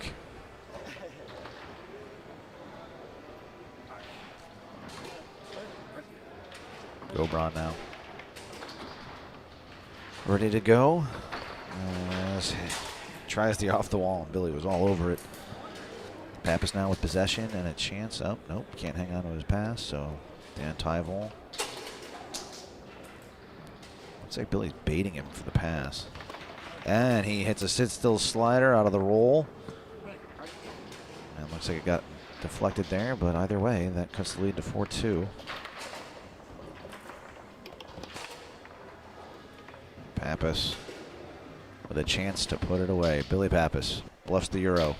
Tries to come near side, blocked up off the table by Tyval, so not done yet. That's a big smile there. Always like to see that. Billy having a good time. See Tommy York sneaking the table behind him. To retrieve the ball, Dan Tyval. Tries to throw a pass. Papis intercepts, runs it up to the lane, and Billy Papis for the match. Tries to go far side. Tyval again denies him. And Papis on the spike. Tyval wasn't ready for it, thought it was going to come to rest, and Billy Papis just tips it in, trying to dig it out. Enough. The big backswing was enough to get Tyval to flinch. But either way, in 3 games, Billy Papis, Rudolph Brenner defeat and eliminate Fadi Gobon and Dan Tyval from this open doubles event here at the 2025 Tornado ITSF World Series.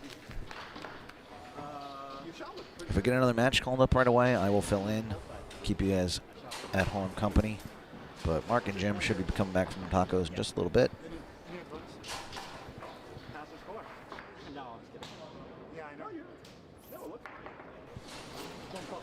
Well, I mean, did you think that he was getting on your 5 there toward the end?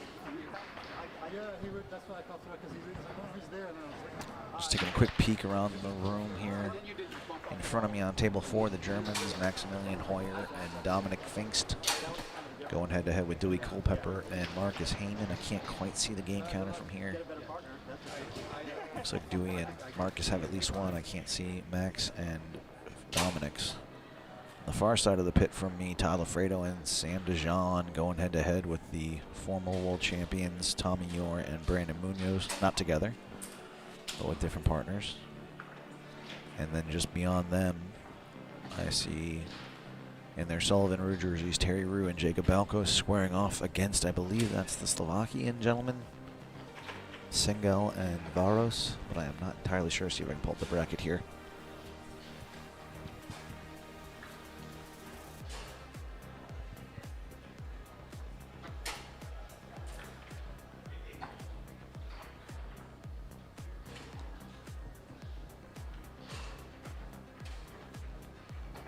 Just a quick update on that score between Sam, Todd, Tommy, and Brandon.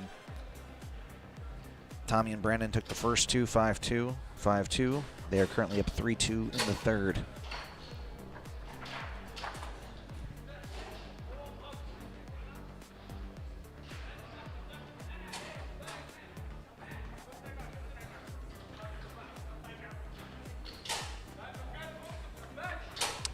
Looks like Terry Rue and Jacob Balkos. Oh, wait.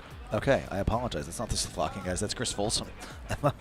The gentleman that won expert singles, his last name is Sengel, is also very tall.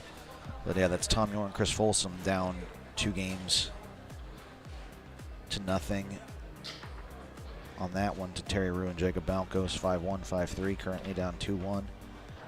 in the third. So there's some very good players here.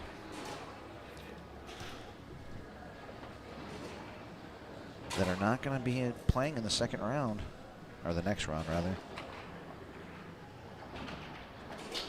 This is the first match for a lot of these teams, but there were a couple teams that had buys.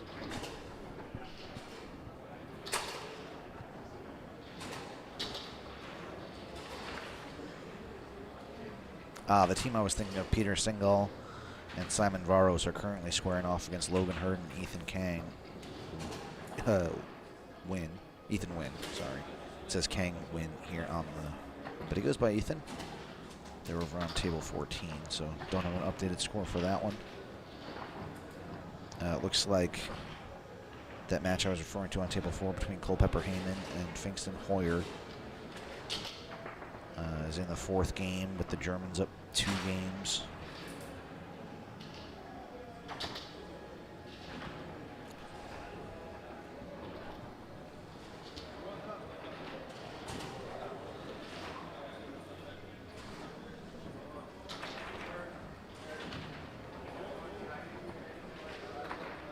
Good matchups here.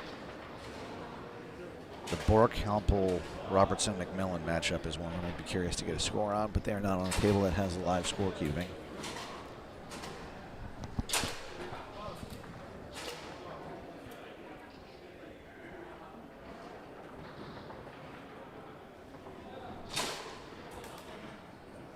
And it looks like Jacob Balkos and Terry Rue have defeated and eliminated Tom Yor and Chris Folsom.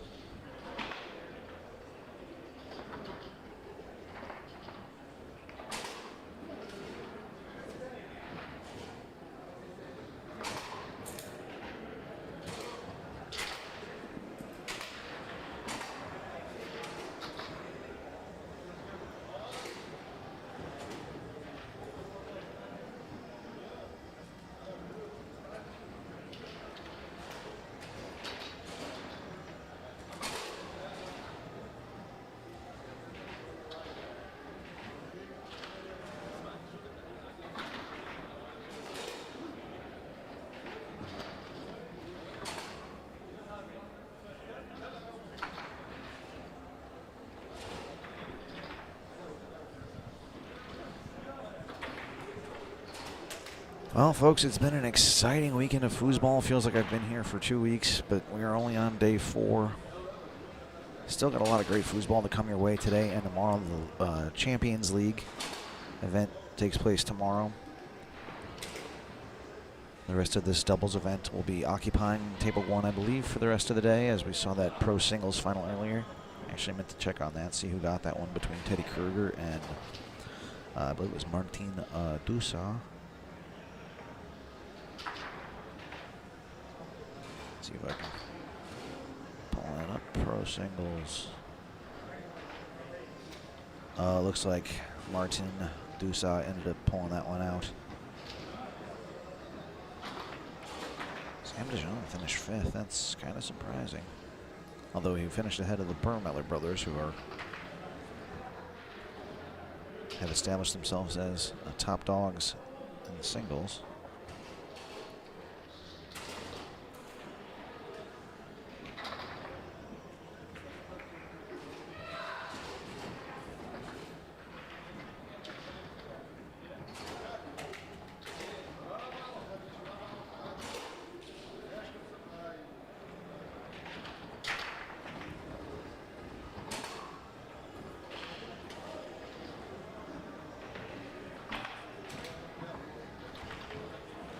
Let's take a look over at the women's side. We haven't had any of that action here in the pit, or it's not table 1 at least. There have been a couple pit matches.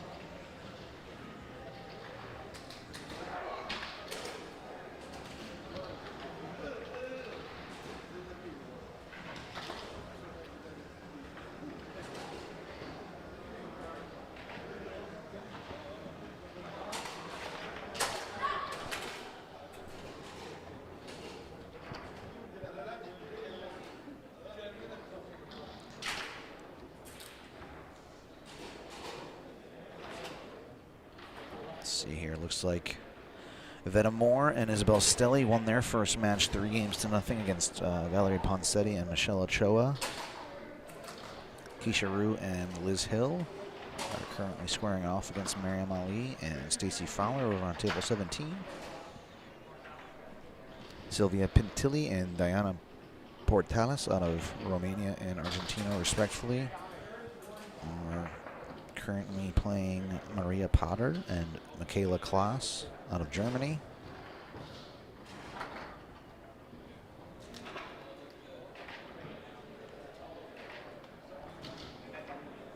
And a couple of the other higher seeds are on a bye. Wait, did I read that wrong? Hannah Buffkin and Sullivan Rue are playing Maria Potter and Michaela Klaas. Thought I saw Keisha's name on here. Oh yeah, okay, sorry. It's been a long weekend, folks. But yeah, you can find all that information on tablesoccer.org under the tournament here, the 2025 ITSF World Series.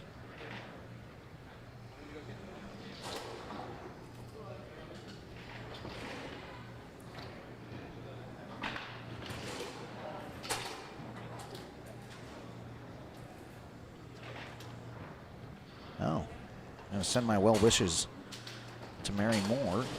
I don't know if she's here or if she was watching at home, but looks like she suffered an injury. So well wishes to Mary. Miss you. Haven't seen you in a while.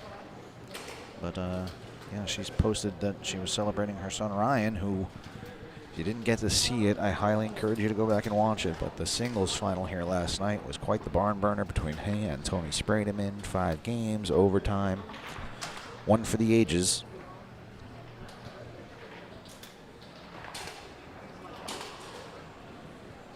As we are waiting to get another match here on table 1. Looks like that 1 on 4 still in the 4th game. Looks like it's on the 9th ball between Dewey and Marcus Heyman against Hoyer and Pfingst out of Germany. I'm not usually a big fan of booth cam, but as beautiful as that World Series banner is, I'll let you take a peek in here to our booth. That's me tucked up in the corner of this pit area. Hi, folks. As we wait for Jim and Mark to return and wait for another match here. Great weekend of foosball, always family friendly. There's more games here than normal. If you ever attended Texas State, you know Steve Murray always has the makeshift arcade set up out in the foyer area, and this year's no different. Pop-A-Shot, a couple different video games. Whole bunch of there's one Roberto, a bunch of Garlando and Leonhardt tables out there. There was a Bonzini at some point, and 2 new cool, I've been calling them smart tables, but they're tornadoes that have a digital interface on the playing surface and smart goalkeeping and shot tracking, miles per hour. Different game modes, it'll time your match. Pretty neat to get to see that, so something cool coming from Valley Dynamo. Of course, Valley Dynamo based here in this area of Texas. I was told about 20 minutes away by their social media manager. A gentleman named Clay, very nice guy. He was here selling merch yesterday. So, folks, we are still just waiting on a match. Oh, no. Looks like that's what we were waiting on. We're going to get the second round matchup between Papis and Brenner, who we just saw, and Brandon Munoz and Tommy Yore. So this is going to be a good one. So we'll take a peek there. You can see Brandon and Billy at the table.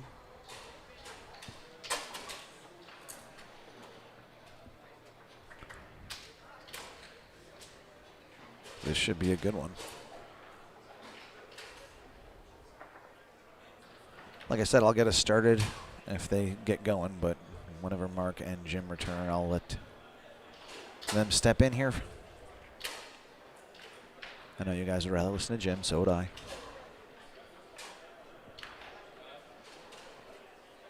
And just a quick update, it looks like that match that was going on table 4, it looks like Max Hoyer and Dominic Finks have defeated and eliminated Marcus Heyman and Dewey Culpepper.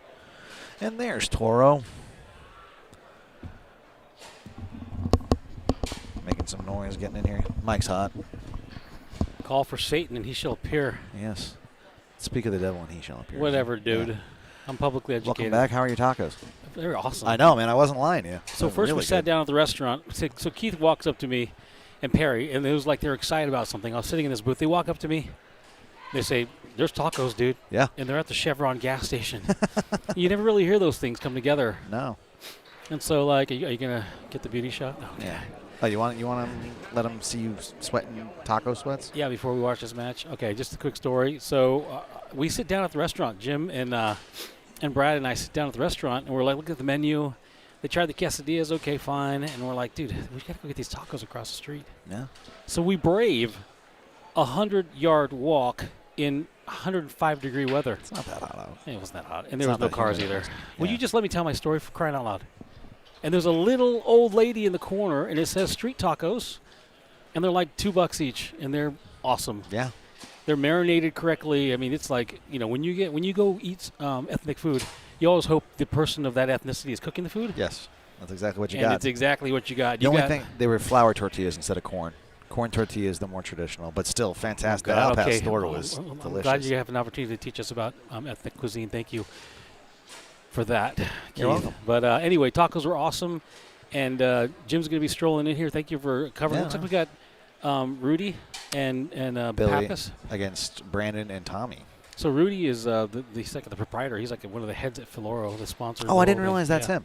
That's the dude. Okay, he's playing. My understanding is he's playing with Tony at the Tornado Championships. Give yourself some good odds to win some stuff. Yeah, he's a good player too. I mean, he's got a game. Oh yeah, he's super skilled. It's not like sometimes you get people getting sponsored by mediocre. Yeah, it's not at all. This guy can hold his own, and Billy has shown himself to take people of good playing strength into deep into the bracket. Yeah. He took me. I mean, he and I, well, I give more credit than I should because I bricked Tony Spreedman when we played them for fourth. No one, including me and everybody at home, believes that. It's on video, though, dude. So, hey. Anyway, point being, Billy's always a threat. Now, he is not the threat he used to be. He's not the threat he used to be. He looked pretty good in that first match. The match I called was him and Rudy against, is it Rudy or Rudolph? I was calling him Rudolph. Does he go by Rudy? I don't know. Anyway, I feel by Rudy. They played the guys out of Southern California, and they had some fun with it. Billy did it. But more than one flippy. Billy's who was he playing against? Dan Tyvel and Fadi Gobon. Oh, so he was really challenged. They were not a bad team. I mean, I don't think there's a bad team in this elimination bracket. I'm the last person that should be denigrating other people. Yeah. Here comes Jim, by the way. Easier than you. Yeah, the point being is the video is out there somewhere of me bricking Tony. Mm-hmm. That's the whole point of this. What tournament? Hall of Fame for fourth in open doubles. What year? He made the call. 2000, I don't know. Who cares? 20 years ago. He beat us in the loser bracket. Right, Who cares? I'm going to get out of here. Let Jim get in here. Get out of here, dude. You guys have fun. I'll go watch in my room. Is that what you're going to do?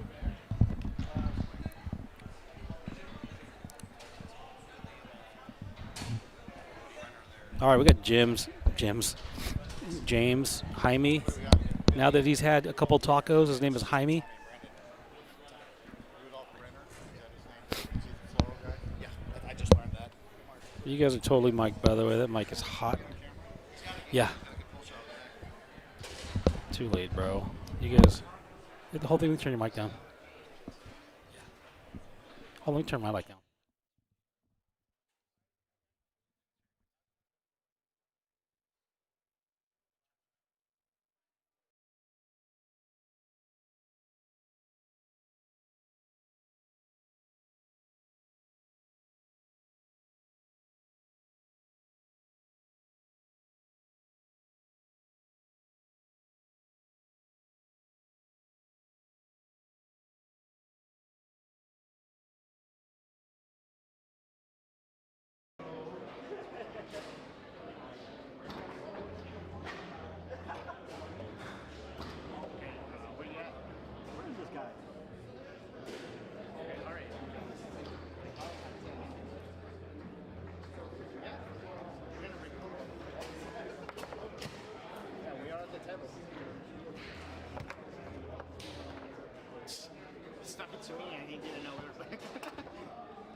play, and they take forever to practice, and now you want to change the laws. If anything, just change the table.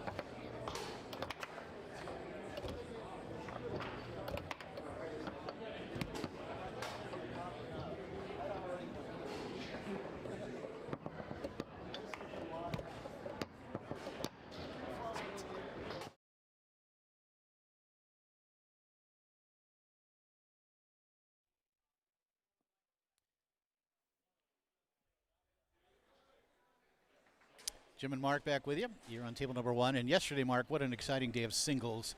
One great match after another, culminating with that wonderful open singles final last night between those two titans.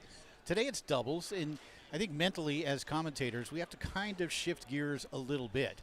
I mean, I'm kind of accustomed to going with a more high-speed sort of delivery because it is moving goalie to forward, transition game, hand speed, etc. Now maybe it gets a little bit more focused in on how these teams can work together, the passing, the shooting, the zone defenses, and it's kind of a different game. The singles format, doubles format, kind of a different approach from the players, but also from us as announcers. If you play foosball, you know singles and doubles is a completely different mindset, especially when you talk about synergy and how you communicate with your partner and the ebbs and flows of that. That can be all over the place with chemistry. But we have Billy Papis and we have Rudy Brenner, and Billy has shown himself to be able to take good players and take them to the next level because his skill set is so high. It is. And I was a direct recipient of that, right? You we were talking about earlier, but we've seen him do it with not just me. I think he did it with Mike Bilarakis, and I think there was a couple times with who was even Mike Yore early in his career. Well, they won a string of national and state titles together. Upcoming match here, just to kind of clarify what Mark's talking about, it is Billy Papis, it is Rudy Brenner, and we'll talk more about him, going up against a really kind of an intriguing team. Not necessarily, I'm not sure how that's going to work, but it's Brandon Munoz and Tommy Yore. So we got Brandon Munoz, Tommy Yore, Billy Papis all on the same table, maybe three of the most athletically foosball gifted players we've ever seen. And I love the way you could hear the hesitation, and I don't know if hesitation is the right word, but Brandon in a singles game is just blasting away from every rod. He's like all offense all the time. And don't get me wrong, there's finesse in there, but it's offensive finesse. Yeah. He's always looking to score. And you and I both know that doesn't translate to a championship caliber doubles team. Yeah. There's a whole thing about tempo and patience and timing and taking control of the match as a goalie. All those things are skill sets that I think were probably a little stereotypical because we haven't seen Brandon display that yet. No, right? we haven't, and that's kind of what makes this all interesting because when you first saw Brandon Munoz, he was exactly what you said, just coming out firing. The physical gifts were off the charts. It was amazing. But we've kind of seen him evolve, and I think he's motivated to evolve and become more of a traditional style player while still using all of those tools that he has. So maybe he just keeps finding challenges. We talked about this yesterday with Tony. But finding challenges to improve his game and move in different directions beyond that, just high speed, hit it as soon as you get it, quick pull kick, etc., offensive kind of game. Okay, so here's my question. Yeah. Does Brandon have a third and fourth defense? Can he sit on the ball for 11 seconds and will himself to pass it? Yeah. Or is he going to want to feel that slingshot at the absolute worst time when he shouldn't be shooting a slingshot? And those are things that make him a great singles player. Those make him lethal. But is he going to do it in the middle of a match that's 4-4 and it just ends up being costly? When you're a singles player of his caliber with the hand speed and the offensive prowess, you can make up for that kind of stuff. Yeah. Now you're living, and then you have to think about how did that affect my partner? Okay, I made the quick slingshot. I turned it over, and now I'm throwing my. And really, and all these things you're talking about, brilliantly packaged, by the way, are things that come with experience, right? It comes with experience. We can look at it now, having been involved with the sport for decades, and kind of look at it from that point of view. From his point of view, maybe it's a little different. Maybe he's not consciously aware of those things, but I would hope, and he's kind of proven over the years that he is capable of evolving from that simply high-speed singles kind of guy into something different. And we're going to see. I guess that's what we got to do. Yeah. We just sort of got to watch, learn, and find out whether that's the case. So Billy Papis, such a wild card at all times. If I believe this firmly, if he had the same level of competitive intention that someone like Frederic or Tony have. Oh, yeah. He's not the only one. There have been a number of these people with the physical ability. Orion's one of them. Yeah. If you had the same kind of commitment to the long-term sport of foosball, Wright could be a GOAT. Could be one of the greatest of all time. Yeah. But he's always, because he's so physically gifted, Imagine a Tiger Woods that never reached the pinnacle that Tiger Woods reached. He's just always a cut above the average pro, average master. He's always a level above. No doubt about it. And for whatever reason, I think as we break this down a little bit more regarding Billy, he's never been able to do things for himself. You know what I mean? He doesn't. We're not going to delve too deeply into that. But if he's got somebody to play for, or the United States team, where he is maybe the greatest World Cup player ever in terms of record, I don't think he's ever lost an elimination round match. That's a crazy record, by the way. But when he's doing it for someone else or for his country, he finds that he's able to do it. But for himself, for whatever reason, he's not been able to as on a consistent basis. I think the finest example of that, to kind of validate that point, is Trevor Park. Was it 7 or 9 open doubles finals in a row that he lost? In 9 or 10 open finals, a period of singles and doubles. So Trevor Park has for various reasons, and we don't want to focus on that, but Trevor lost quite a bit, and then Billy said, let's play doubles together. You're going to play goalie for me, and Trevor won his first 2 major doubles Billy events. was off the charts amazing doing it. It also allowed Trevor to become even a better player overall. But Billy did it for that. He's done it for Team USA. Right. And I would assume we are going to see a high-quality product here as he looks to do it for Rudy Brenner. And you know Rudy, about Rudy a little more than I do. We can kind of discuss and talk about what he is meaning to the sport internationally currently and what he means to the gold finals event of a couple days ago. Well, every once in a while, a business persona slash foosball player. Loves foosball. Yeah. Loves foosball, like intensely.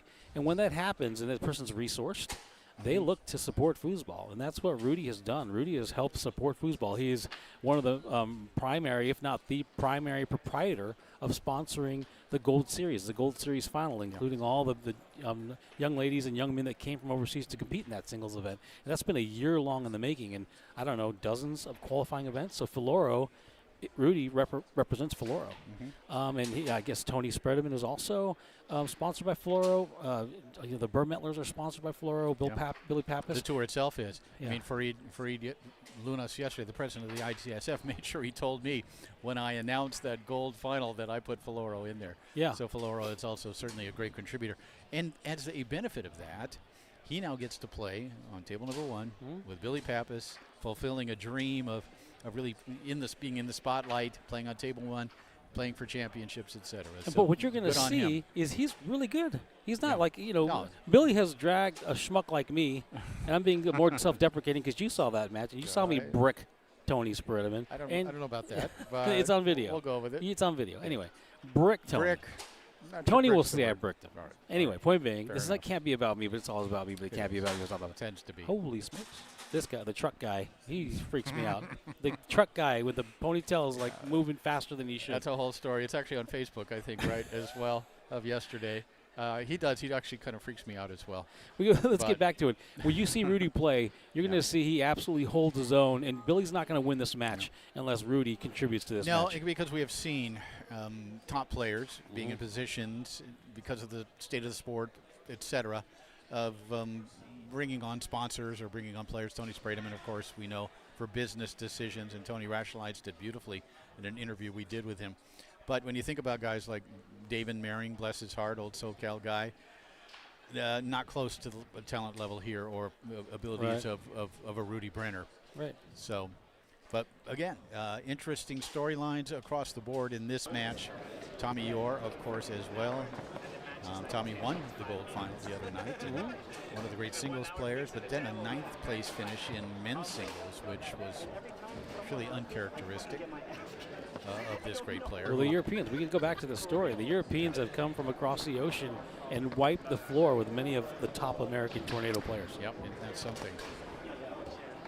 Not the very, very top cream of the crop, but Tony and Ryan the still next level down has been in trouble for the most part, including Brandon Munoz, right? So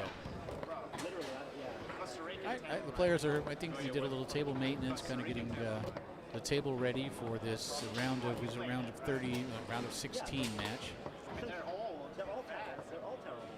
there's a couple of talented guys there. Yeah. I think Billy is so super talented.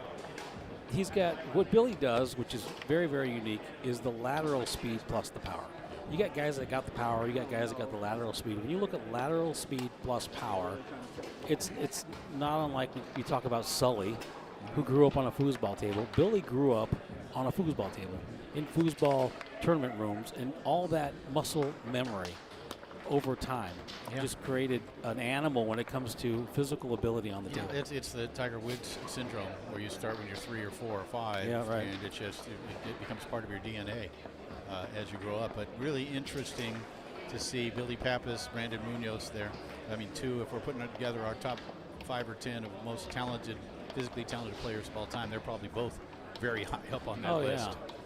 If you want to put your list in the chat, let's see what your list looks like. We'll so validate. Naturally gifted foosball players. And it looks like we're going to replace a table. Is it going to be table 1? Watch out! Here comes the truck. We are replacing table 1. It looks like. So they're going to go bring table 1 out of there. Tommy, you are helping out as he always does. What a great kid. Well, I really hope this table's decent. And the red truck man, I don't know his name. You know, I almost feel like it makes. I think I saw him in a horror movie at some point, though. I'll tell you what, he got a round of applause last night for his work on table 1 during that championship final, and since then he has been more serious than ever. Yeah, no, he loves the limelight. And that was a bit of a controversial table maintenance visit as well. It's on video. I'm sure we need to get into it, but maybe some gamesmanship involved there. We'll just put it that way. I don't know. What do you think? Do you think he's on camera? Look at this. Getting some camera time again. Loving every minute. Take your time, buddy. You're on camera. Moving this one out and bringing in a new tornado table. I would love it would be funny to just see him knock down. You want to go back to the big view? Yeah, we could either just point fingers so that not everyone knows, or we can do it behind the scenes. That gentleman right there is, there he is. Both hero and super exciting. Yeah, it's a little. However, I think the bottom line here is we just got to make sure he's aware of what's going on around him when he comes into the finals area. Yeah. But the hard work, the work ethic is certainly there for him. All right, so a bit of a delay in starting this one, but it is shaping up as what should be a really, really good match. What is going on here? Okay, see what he's doing. You're going to see him come in the screen in a second here. With a new table 1. Here it comes. There it is. Breaking it down, breaking every part of it down. We got some comments. This is a great time, folks, to ask any questions or have any comments about. So we got Frederic Collignon, Tony Spredeman, Billy Papis. Yeah. Where do you put Todd Lafredo on? What do you do with someone who's 60 and still shoots a pull shot like Once you think back on Lafredo's shoes, he'd have to be on that list as well. I even think Tommy Orr has to be on that list for sure. If you just were to look at, oh, sorry, I got to mute that. If you were just to look at physical, so hand speed's another thing. We probably got to count that in there. If we're talking about lateral speed and power on the table, Billy Papis, Todd Lafredo, Ryan Moore. I mean, we're talking about tornado. Frederic, even lateral speed. I've seen Frederic set a post and shoot dead bar pull shots. I think we're talking about most gifted player, but this kind of applies as well. I think that's kind of what we're talking about. But it's also the ability to catch loose balls, make amazing catches. Yeah. So Billy, Todd, I think Ryan's up there. I guess you look at Tony, look at Tommy. But you can't forget other players that were just wicked Don fast. Swan. Oh yeah, Johnny Horton. Yeah, these guys are they're like magicians. Jim Stevens. This is when we just go off the rails, man. You know what would be an impressive list? The number of hyper physically talented players that never won an open singles or open doubles major. Interesting, yeah. Well, you know who's like? Here's a name that very few people like. Larry Chesborough. how physical. We're not talking about, because like, Todd will go to bat all day long about how he should be in the Hall of Fame. I know we've had this conversation. We didn't even litigate it now. Eye test, yes, eye test for sure. The eye test. That's what I'm talking about. I've seen him do. But who's another one who didn't quite have the lateral speed or the power, but had all the technique. It was fun to watch. Was Evan Stachulek. Yeah. Fun to watch, right? All the little moves and all the back pins and front the best pins. player to never win an Open title. Right, for sure. Looks like Brandon's doing his best cleaning lady impression. All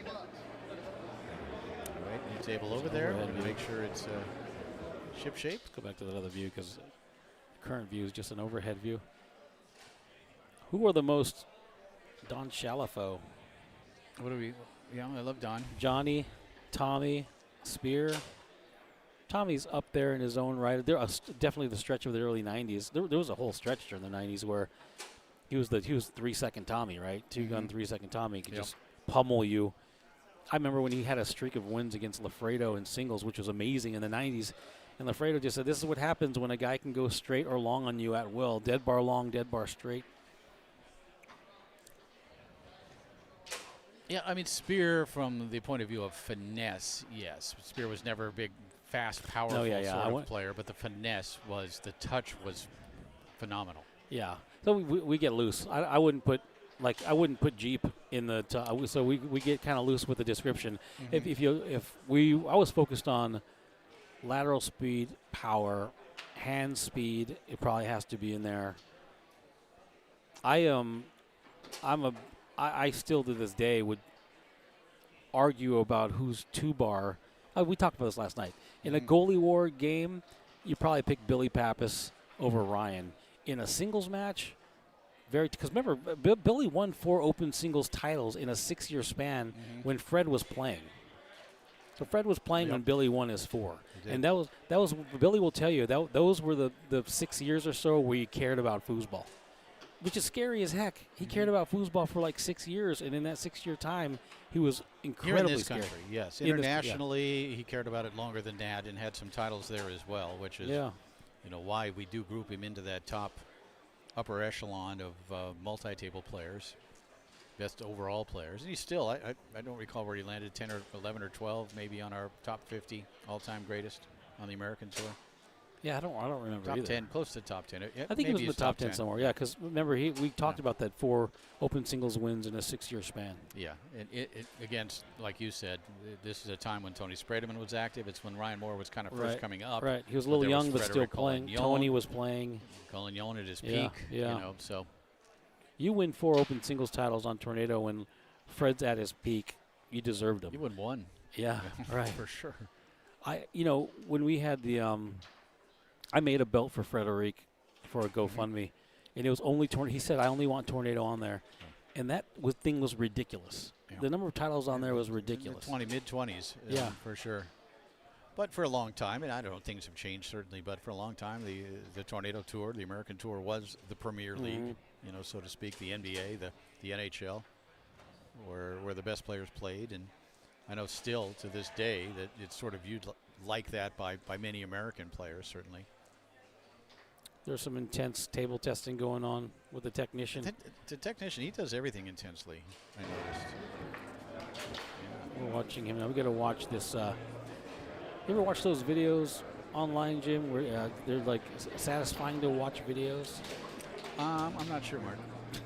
I'm not sure where you're going with this, frankly. This could be it. We're watching him test the table, Jim. And he's leveling it with so what's the yellow ball? Is it it's a cue ball. 2 ball, 3 ball? No, it's a 1. A 1 ball, right? He carries a 1 ball in his pocket to level this table. So much I could do with that.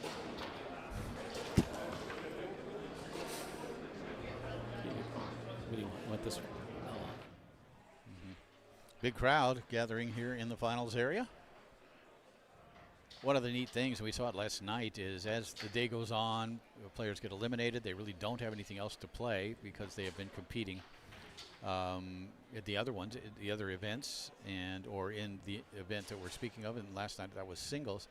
In other words, the crowd was really big last night because there wasn't a lot for anyone else to do. The events do end early, which allows them to come over and watch.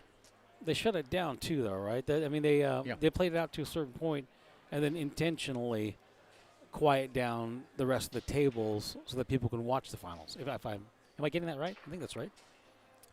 If there's anything left to shut down, yeah.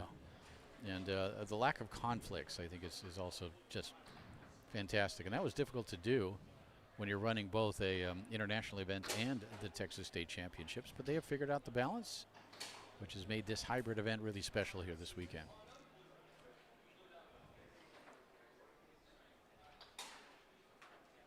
There's all kinds of foosball going on.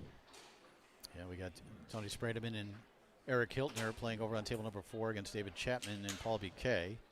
We got some women's doubles going on table 5. Sullivan and Hannah Buffkin versus McDonald and Jobstman. Jobstman, you want to pronounce that? Jobstman. Austria, is that right?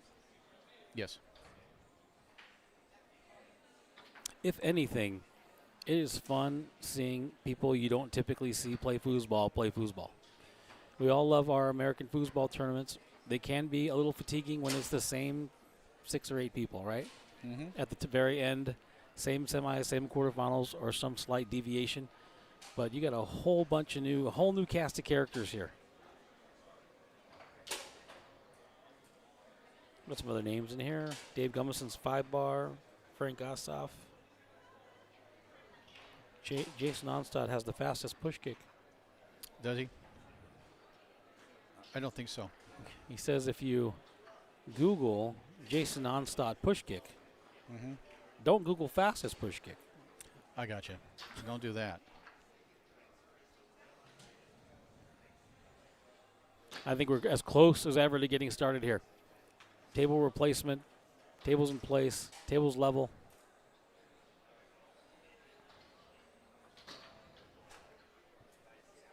They're wrapping up.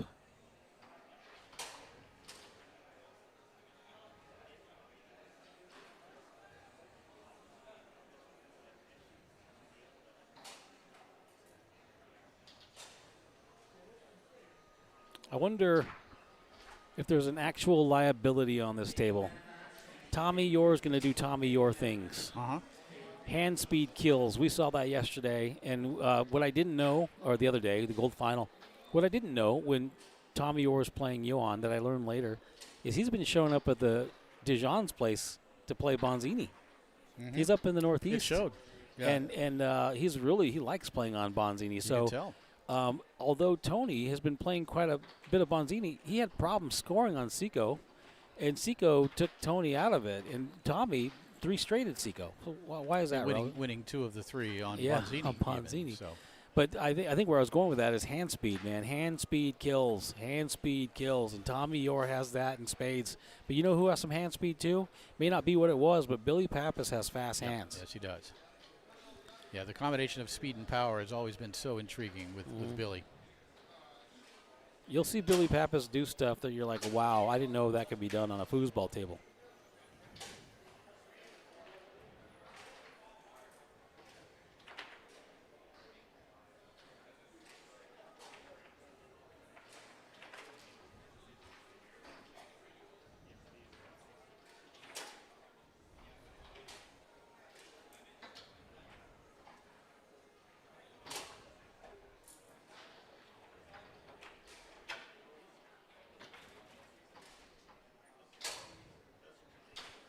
All right, let's get back to the main view, Jim. I think we're gonna getting close.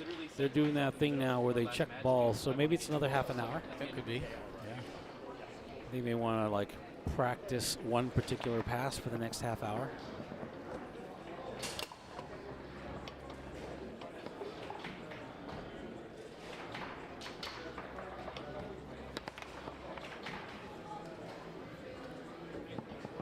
Billy was at one point doing a little bit of foosball content, and he did a thing where he set the 3-bar, the opposing 3-bar, so he got to the 2-bar. He set the opposing 3-bar on the dead bar, and he hit the 3 fastest, most blinding dead bar from the 2 bar goalie shots. You just set it up and boom, boom, boom. Yeah, there are certain things that really only Billy Papis could do. Ryan probably could do it too, but maybe. You know, we talk about those two. We just see more of Ryan's 2 bar than Billy. Billy, even Ryan, who has been 100% checked into foosball for a long time, has played way more than Billy on Tornado, right? Yeah. All right, so we got the table figured out. Now looking to figure out the balls. What's next after that? The room temperature? Yeah, we got to check the temperature. If it's not 73 degrees Fahrenheit, Billy won't play. It has to be exactly 73? It's got to be 73. It's in his contract. Because, you know, here in Texas, as hot as it is outside, usually it's about 58 in here in the ballroom because of the air conditioning.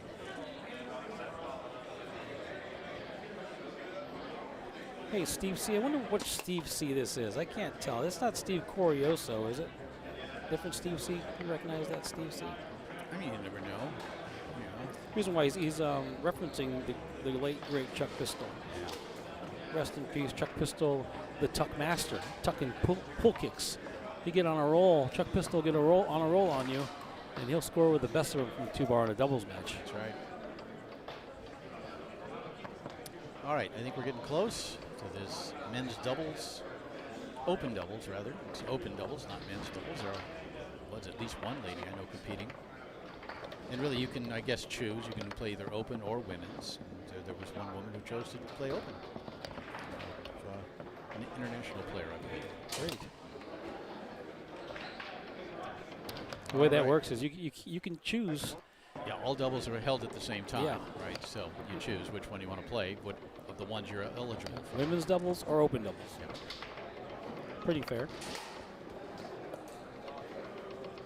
Junior doubles, senior doubles. Although there's multiple seniors, there has to be, right?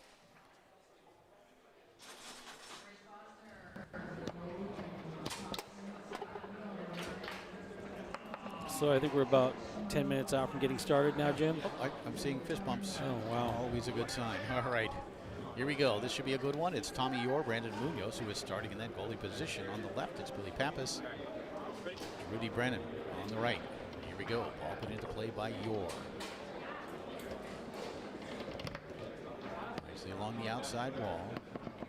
Let's set it up against Brennan. Let's see what he does. 2-rod kind of forked forward, and Tommy able to get around it. It's 1-0. Through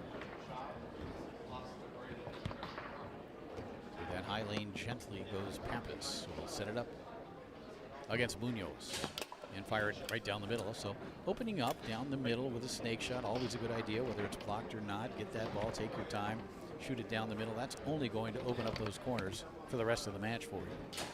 You have to establish the fact you're willing to do it. He does so here. He's able to score it to tie it at 1. Brennan firing that one down the middle. Nice save and grab by the quick-handed Papis. Watch if Billy scores. He has a tick. He imaginary wipes nothing above the spot. Watch him. See cut that one home. There's nothing there. There's nothing there.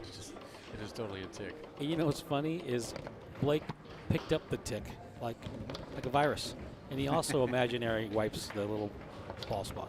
I make fun of them all the time. It's like, dude, there's nothing there. Stolen away by Orr, looking to even it up at 2 here in game number 1.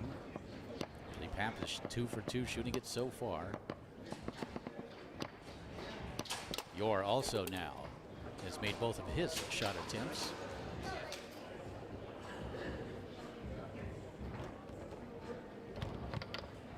The difference here potentially could be the 5-row. We know what Tommy Orr can do on that 5, and Billy Papis, at times the 5 is wonderful. Other times he struggles a little bit on that 5-row, and generally because of inactivity or whatever. Nice block and take away here by Rudy.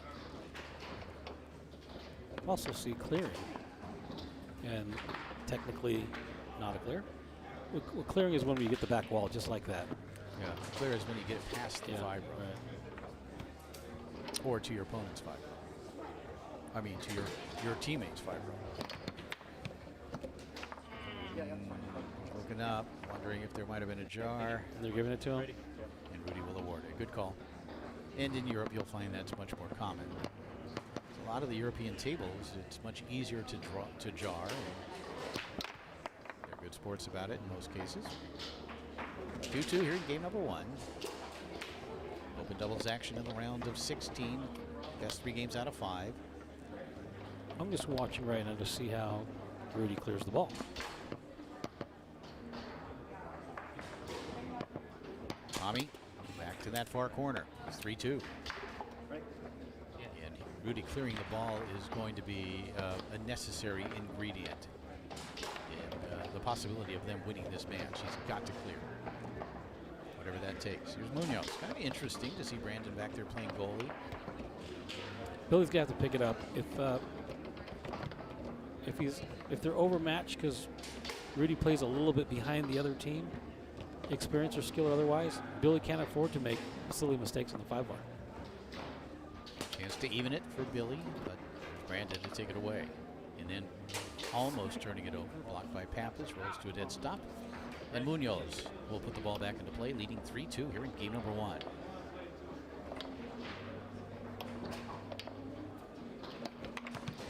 On goal. One thing you know that Brandon's going to be able to do well, and that's shoot the ball. We have seen Brandon play goalie before when playing with Kevin Romero. At times, Romero would move into that forward position, but Papis has tied it up. A booming snake shot at 3-3 here in the first. If I was playing Billy, I'd sprinkle some fairy dust. If I was playing against him, I'd put some fairy dust on that place he wipes, just to give him something to wipe. That's interesting. And see how much it bugged him. Hey, have Billy. You mentioned Greg G. Perry earlier. He could not have anything on the table, anywhere close to the table. So players would put things nearby just to kind of irritate him. Oh, and he didn't want you to put the ball in his hand either. He wanted the ball on the table. Yeah. Here we go, 3-3 in the first. You're nicely along that outside wall.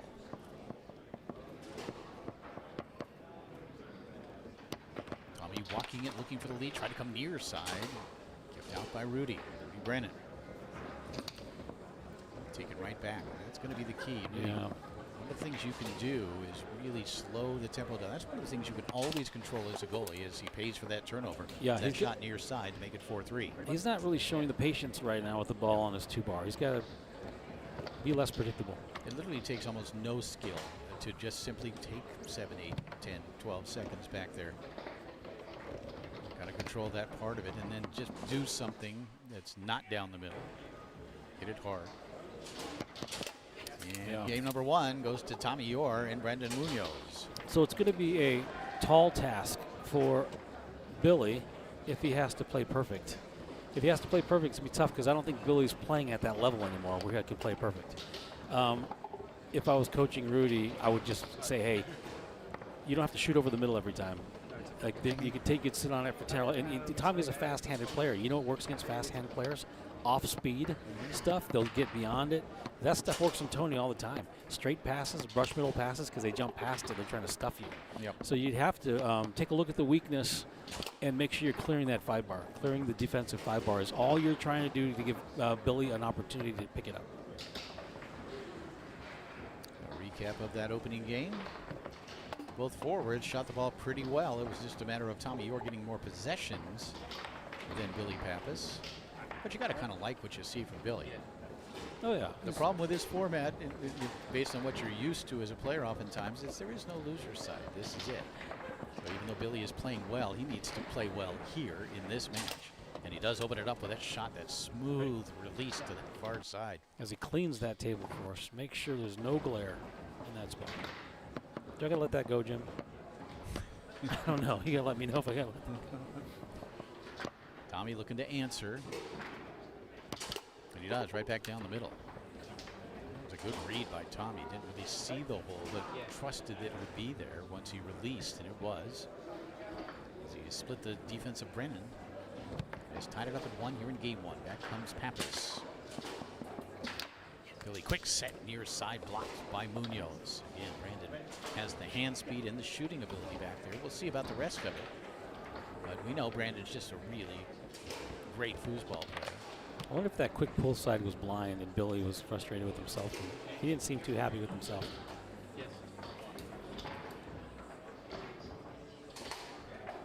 1-1 here in game number 2. 1-0 lead for Tommy Yor and Brendan Munoz. And a clear up the table off a couple of men and in. So a productive possession there for Rudy Brennan.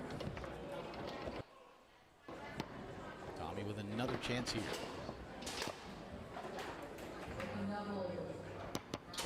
And he strokes that one home deep to that near corner. Watch this. Well, let's not watch this. No. Or that. I object. We have no control of that, by the way. Papis can't connect on the pass. Yeah, you mentioned it earlier after that first game where Billy really has to play perfect, and he almost does. And that comes down to really valuing every possession offensively on that 5 row. And then certainly when he gets the ball on the 3, making sure he puts quality shots on goal each and every time. And then of course, all the other in-between things, defensively, picking up loose balls, all the things that he is very good at. But really, there's no margin for error here. Right, and so the issue is that Tommy's scoring too high a percentage right now, so that when he gets a recovery, when Rudy gets the ball, he's got to really take care of it because his scoring percentage is too high. He's jumping too. And Yor back down the middle. It's 3-2. And you know the tendency when someone's scoring against you at this high clip, the tendency is to move faster, which is the absolute counter of what you should do. You should move way slower, and you'll make the person second guess. It's just the way the brain works. Tommy will take a second look at the hole, and maybe that's enough for him to miscalculate. 3-2 lead here in game number 2.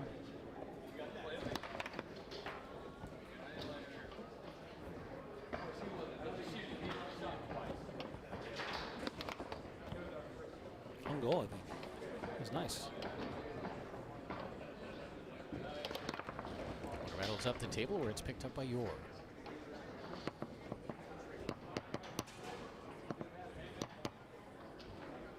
Tommy. And to the near side. Look at the speed, the lateral speed here. He comes all the way from that far to the near. 4-2 lead. Oh no, another break. Nice ball picked up here by Yor. Someone asked Billy if they thought it was a jar, and Billy said no. Billy generally recognized as the most fair player to ever play. And there's Tommy back down the middle. It is 2-0. Billy's always been. Is he more tatted up than ever? You might not. I just don't see him very often. I think he finally talked to a woman for the first time, and after that, started drinking and getting tattoos. Wow, how about that? I suppose it was only a matter of time. Pushing 40. He's 40. Oh, there you go. Yeah, he's 40. A new Hall of Famer as well. Papis, Tony Spreadman, inducted in Las Vegas this year.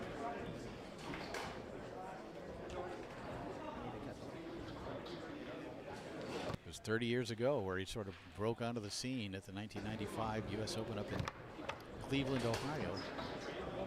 And I think 11 years old, I guess 10 years old. Came out of the loser's bracket to win. Lost his first one, won yeah. rookie singles, and a field of about 250 players.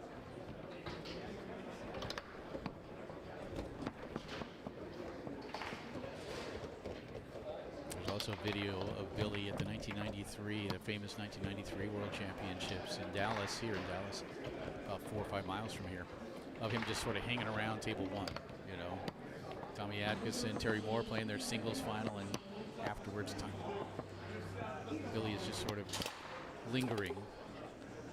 I'm pretty sure he was like 11 when I met him. And when I met him, he was playing in the finals of 3500 Limited, and Brian King was his goalie, and they lost, and he was standing next to me crying, and I put my hand on his shoulder and thought, it only gets worse from here, kid. I didn't say anything. And the rest is history. Yeah. And now look at him. 2-0 lead for Yor and Munoz. Tommy has been, as usual, spectacular self, getting possessions and taking advantage of them. But there is Brennan. Gets a man on it, but an unfortunate break there. As that one was able to sneak in on that near corner. It's 2-0. So I will say this.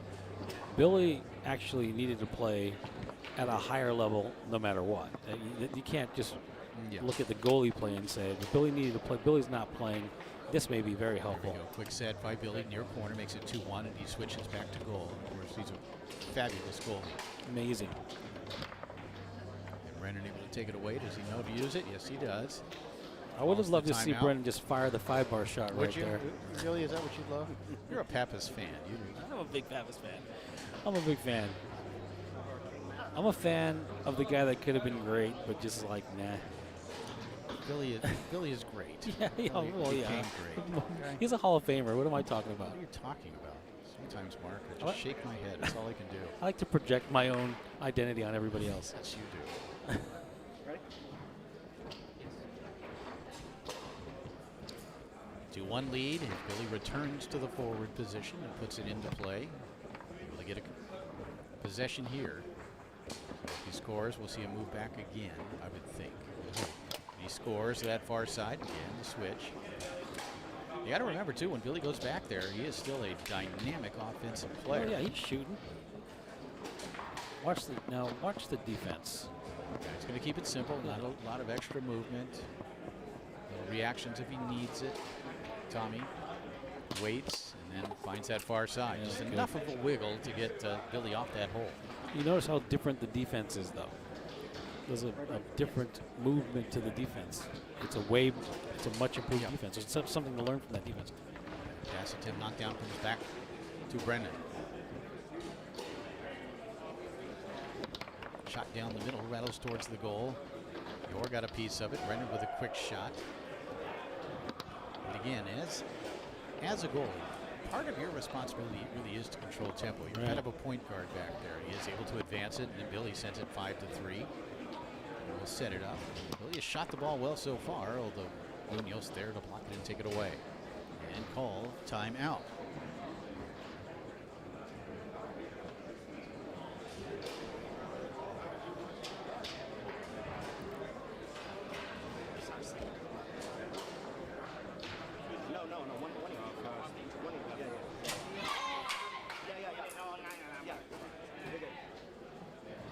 So part of compensating for being really overmatched physically on the one side of the table, because the duo of Tommy and Brandon is a table full of talent for any two people in the room,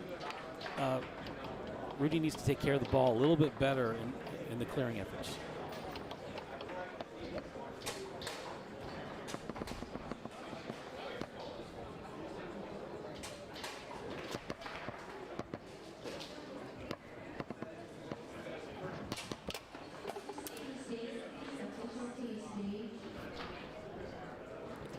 Match point.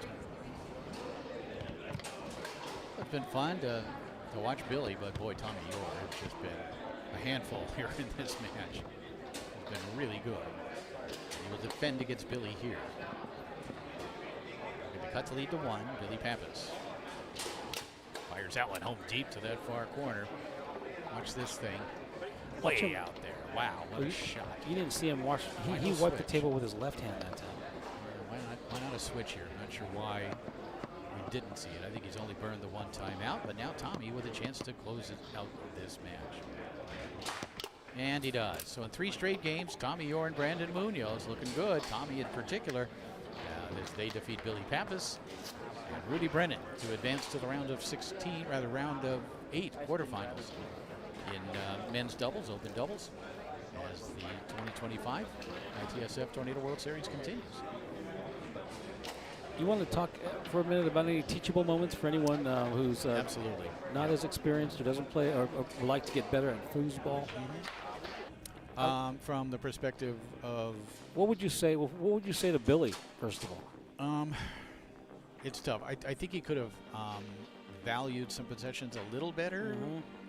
Just because of the fact that he needed to really value them in that match. Yeah. So I would say that maybe a couple of times, a little bit loose. All in all, he played well. From the point of view, and again, we touched on it a little bit with Rudy Brennan, when you are back there, half your responsibility is to control tempo. And generally that means taking 8, 10, 12, 15 seconds back there. Why wouldn't you? Why not? Well, let's do that. Let's let that ball be back with you for a while. When you have it, the opponent cannot score. And then do something smart with it. And generally that means setting up a pull shot, push shot, something that is not in the center of the goal, and then having various options. Yeah, I'll agree with you. Billy and hit it hard. Yeah. As well. Billy needed to play at a higher level. That's an easy one because he's playing against 2 world champions on the other side of the table. For Rudy, he probably felt when you're playing against, you have all this talent on the table, you can easily feel overwhelmed. And the issue is reacting to that feeling of being overwhelmed. Yeah. Because as soon as you start feeling out of control, then you start behaving like you're out of control. That's right. And one of the things that I would do in that situation, and you probably recall, I would take a timeout. If I felt out of control, and I went to the water cooler, if you remember our match, and guess what? There was no ref. And I came back like 2 minutes later with a cup of water. Yeah. And that's me taking control of the match. Yeah, and you can do that. And obviously you don't want to cheat like you did, but you kind of want to cheat like I did. But if there's no official, technically there's no time limits. And then get the ball and set it up and watch that defense. And you don't have to shoot over the middle. And if you count the times Mr. Brenner shot over the middle, it was a dangerous and alarming number of times that end up being conversions to the other team's 5-bar or even his 3-bar turnover. So take control, take your time, take command from the goalie area because the ball's in your area and they're at your whim, and look for the clear. What's the easy way to get the ball across the table? You don't need to score a point. No, let your forward score the points. That's Just right. get the ball across the table. So that would be my coaching. I hope we see more of him playing. He obviously loves the sport and he's very passionate about it, and he's good. He's good. They qualified for this. But next time he gets in a main event table, we hope he's taking some of these lessons and evolved with them. Organizing your game back there and making sure you go in with a game plan against a specific player. And in this case, that Tommy and Brandon, of course, both have incredibly quick hands. So slowing things down is always a good idea against quick-handed and fast players. And then executing different things from the same position. When I'm training players, I'm always opening up with teaching them the pull shot series or push shot, whatever they're more comfortable with at that juncture of their fledgling careers. And then just showing them what the basic options are. If you can hit that straight pass, that's going to open up this. If you can do that little slider, it's going to open up this. The square to the short hole. Even a pull kick, which is a zone breaker where you bring it all the way across, not in front of the goal, but all the way across, and hit it hard, whether it's on goal or not, almost doesn't matter. But organizing their thoughts and approach from that goalie position. And then for me, something that is really underrated, I've been preaching it for 30 years, it is controlling that tempo from the goalie position. So 100%. Keep all those things in mind. I'm guessing most of our viewers have been playing the game for 30 or 40 years, but if there are any young players out there, take it all in and use it as you would. We're probably going to take a quick break, Jim, until we get a match on the table. Sounds good. Yep. See you soon. See you in a minute.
And we're back. I feel like a pirate.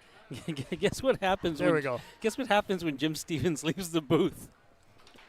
Brad Anderson. Hey. Brad Anderson and Jim and I, 20 years ago. About that. It was Brad and Toro that needed to be restrained. Jim would get so mad at us. He'd get so mad at us because Jim's come a long way. He would threaten to separate us. We just come on, guys, be serious. And we would just take the broadcast Be over the serious. rails. Come on, be dude, serious. like over the rails, and we talk over him, and Jim would just get yeah. It wouldn't necessarily be about foosball. It was the worst, actually. And I don't know. We had fun. That's what I mean. That's really kind of what It matters. was the best of times. It was the worst of times. Isn't that the way War and Peace starts? That's what matters, as long as we have fun. Is that the Grapes of Wrath? or Gone with the Wind. Or something. Tom Joad. Is that Henry Fonda? Hamilton. And the Grapes of Wrath? Yeah. Henry Fonda? Yeah, Steinbeck. No. Mm-hmm. Old Man in the Sea. From Just say whatever, stuff. Whatever just the movie, words. Whatever year that was. Words. Anyway, we're gonna. There's a big match here. We get to see Brandon We're Moon. just babbling. You would think we're on drugs, and we haven't been on drugs for months. No, not at all. It's tacos. Yeah. Convenience store tacos. That's which were excellent, by the way. And that's our intro. Yeah. They were good. If you didn't hear, we sat down at the restaurant. I hate getting up. When you sit down at a restaurant, I hate getting up. But this time we did not hate it. We're looking at the menu, and I'm like, dude, that Chevron gas station, I heard the best tacos are in that Chevron gas station. This is a true story.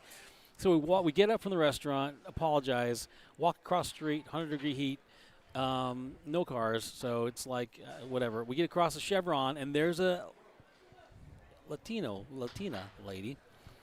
Is it appropriate in Texas? And she's cooking. It says street tacos, and then that was a win, right? They were awesome. Yeah.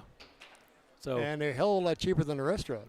So if you're ever in Dallas, Texas Metroplex area, and you want a great taco, Speedies. It's the Chevron. Speedies. Across from the Westin. Speedies. Yeah. That's the name of it.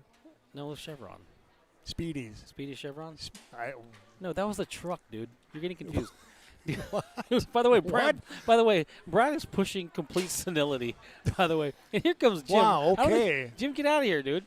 It's too late. Jim doesn't care. I'm just filling here. That's. Do you want to? You should do this with Brad, because yes, you should. Yes, you should do it. Brad and Jim should do this. The reason why I'm going to demand a raise. No, I'll give. No, why don't you do it? No, why? I want to give him my seat. What are you doing? This is hurting my feelings. Get out of here. Fine. Oh, well, you know what? We're going to mute real quick so they can make sure the stream is running as fast as they can.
Hey, everyone, if you're in chat world, can you give us a sound check and let us know how the audio is? We had the technician up here.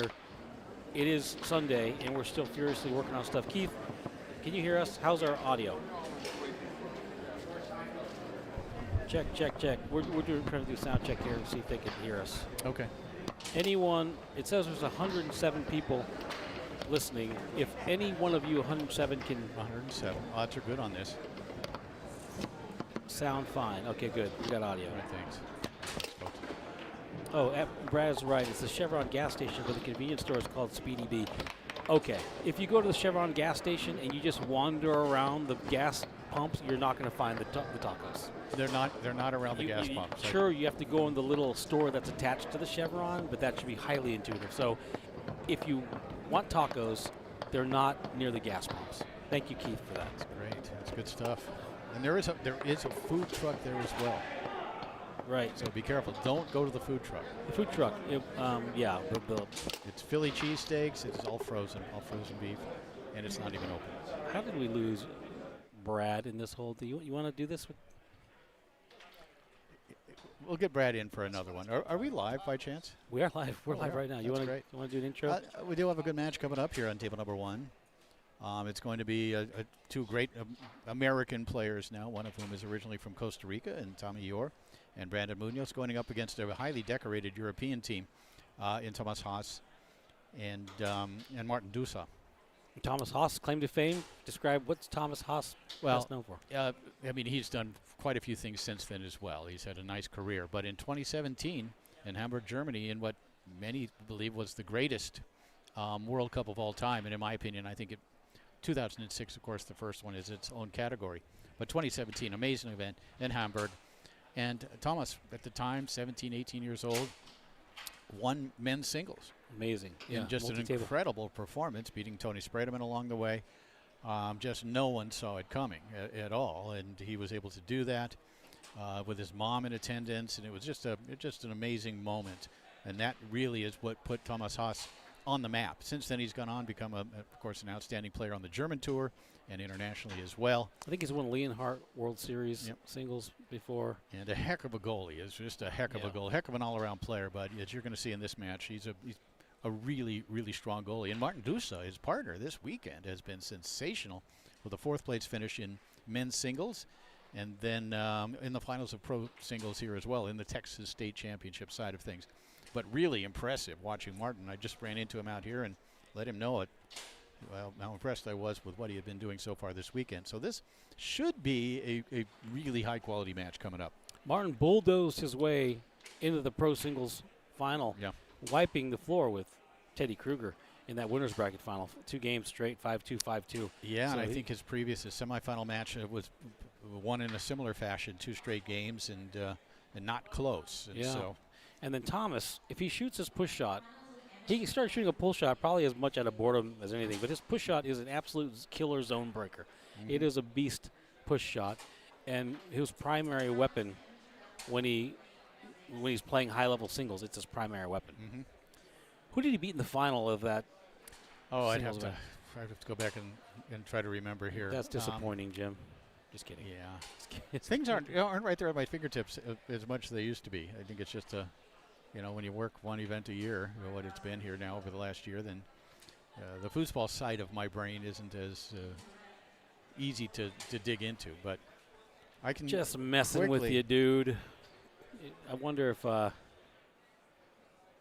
17 years old, man, what a time to break out and win a multi-table singles championship. It was an amazing moment, and again, the presentation that year in Hamburg, it was this big theater with the sound system and the light system and the intros, and just the whole presentation was the best it's ever been. Just received a really nice text from Mr. Steve Biney. Shout out to you, Steve, if you're out there watching. We miss you as well, or I do. And thank you very much for the kind words. Let me check my texts. Mark, can you please shut the hell up and let Jim talk more? That's also from the gentleman, Steve Biney. From Steve. And then another one. Yeah. Mark, please shut the hell up. And that's Mrs. Biney. So we got a theme going on here. Uh-huh. The whole Biney family not real pleased with you. Apparently love me, though.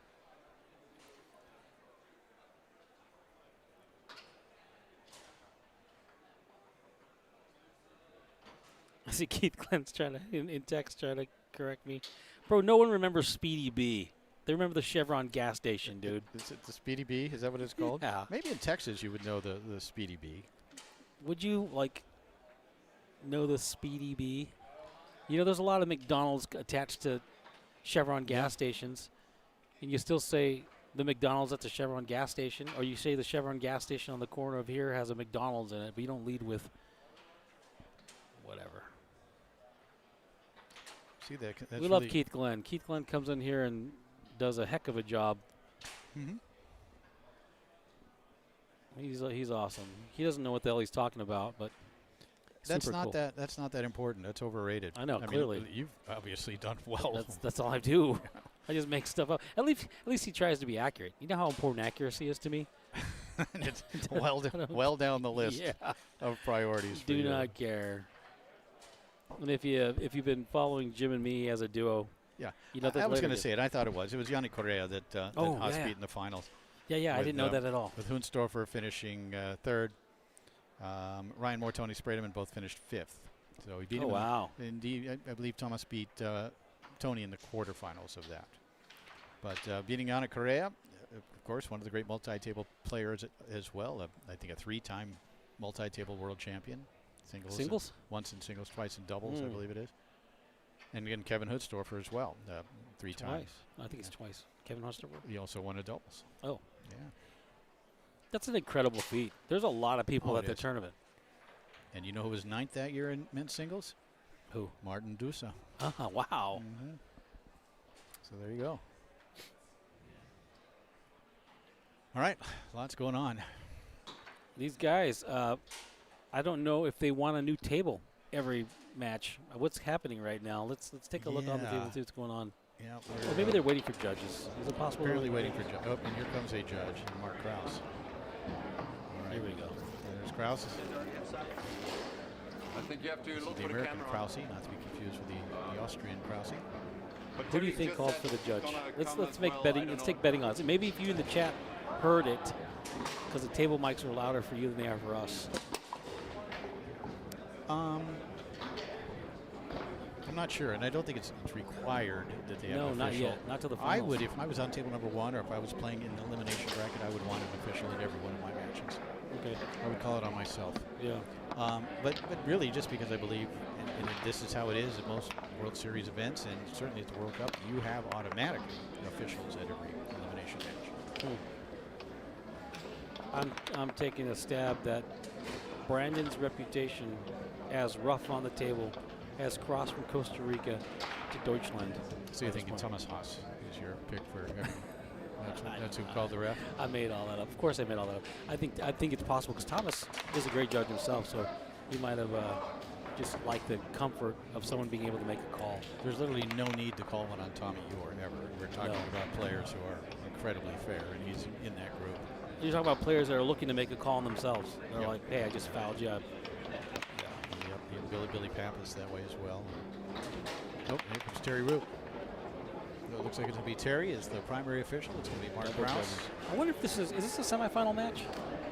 It says quarterfinal. It's quarterfinal. Yeah, we're not quite to the semis yet. Winner of this would advance to the semifinal round.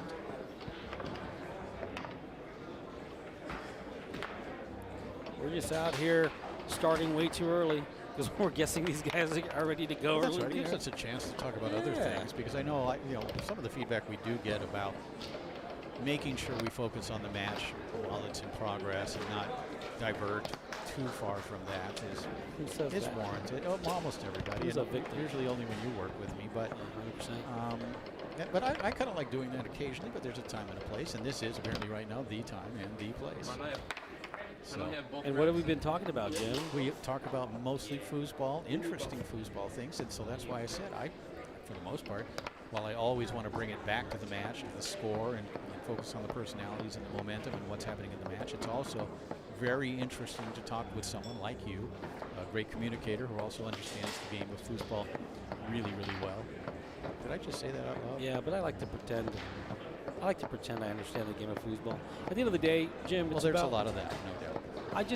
Look, man, I had no idea some of the best tacos I was ever going to have was going to be at a Chevron gas station. Yeah.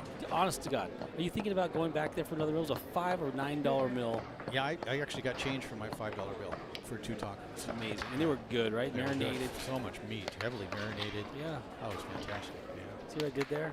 Brought it right back to tacos. You were like articulating. It was over at the Speedy Hut, or what's it called? It doesn't matter. Speedy Hut, yeah. This will drive him crazy. The lines are Speedy Hut.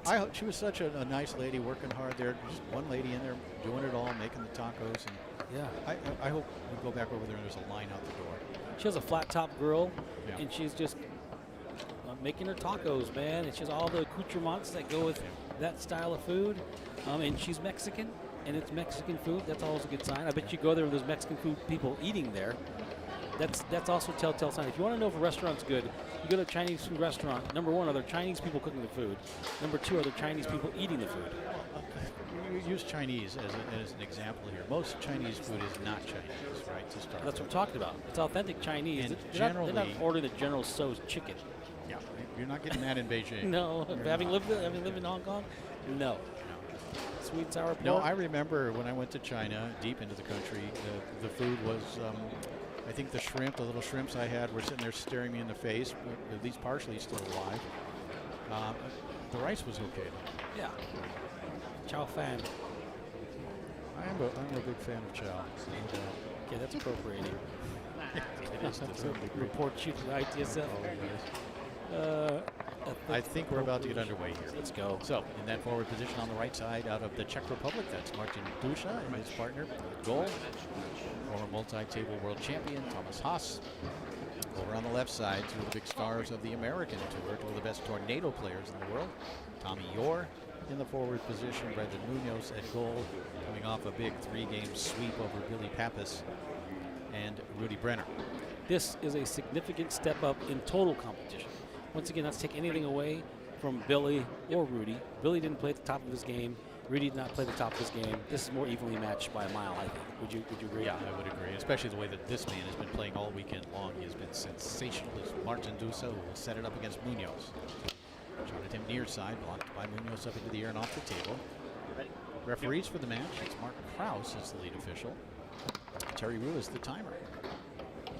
We brought this up before the last match, and we know that Brandon Munoz is a world-class singles player that can beat you with his hand speed, fire it down the table, pick it up, and crush you with him. He doesn't have that option here.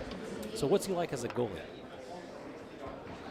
The hand speed certainly factors in, the shooting ability as well, and just the feel, and also a man who plays a lot of foosball. It's on the table every single day, no question about it, and plays a lot of competitive foosball here in the United States. We know what we're going to get from Thomas. Incredible goalie play. Look at how You see him controlling the tempo, and then put that one up the table and on goal. You are going to see an outstanding goalie play for this man right here. That quick pass, making it unpredictable. For him to slow things down a little bit here. First games are always kind of interesting, a lot of feeling out, kind of setting things up for later in the match. But I'll tell you, all weekend long, save for maybe that singles loss yesterday, Tommy has been incredibly focused on every ball. Nice pick up here. hand speed kills, though. Tommy's all over the place. Yeah, when you're talking hand speed, foosball all time, he's on that top. He's in that top 5. He's right up there at the top. Of course, Frederick Collignon, of course, incredible hand speed. Billy Pappas, Robert Atta, really fast. I wonder why he's not shooting. Well, he has a great pull shot. I've seen Thomas shooting. Maybe he's just not feeling his push these days. Maybe, or it's a matchup thing. You know, that he feels like he can have more success here, because he can go either way. You can shoot the pull shot, you can shoot the push shot. Down the middle. Picked up again by Yore. And Tommy. Boy, Tommy's so good at doing this, getting that defender off that long hole to the far side and then finding that hole quickly. He certainly created his own. He's customized what he learned from Toady with 3-bar shooting. It seems like a different type of thinking. If you watch the way he moves and taps the ball and fakes off the ball, it doesn't look like Tony. No, it's different. Yeah. Yeah, different. It's similar, but it has evolved, and we talked about this, I think, yesterday or the day before. It's evolved in a little bit of a different direction, in a positive one as well. And there's Dusa getting his team on the scoreboard to make it 1-1. One thing we're going to want to look at in this match, Mark, is the 5 rows.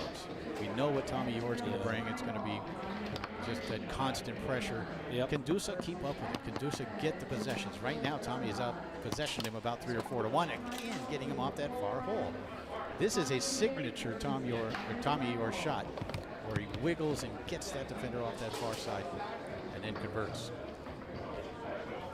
If I was immediately taking bets, I can't see Martin matching Tommy on the 5 bar.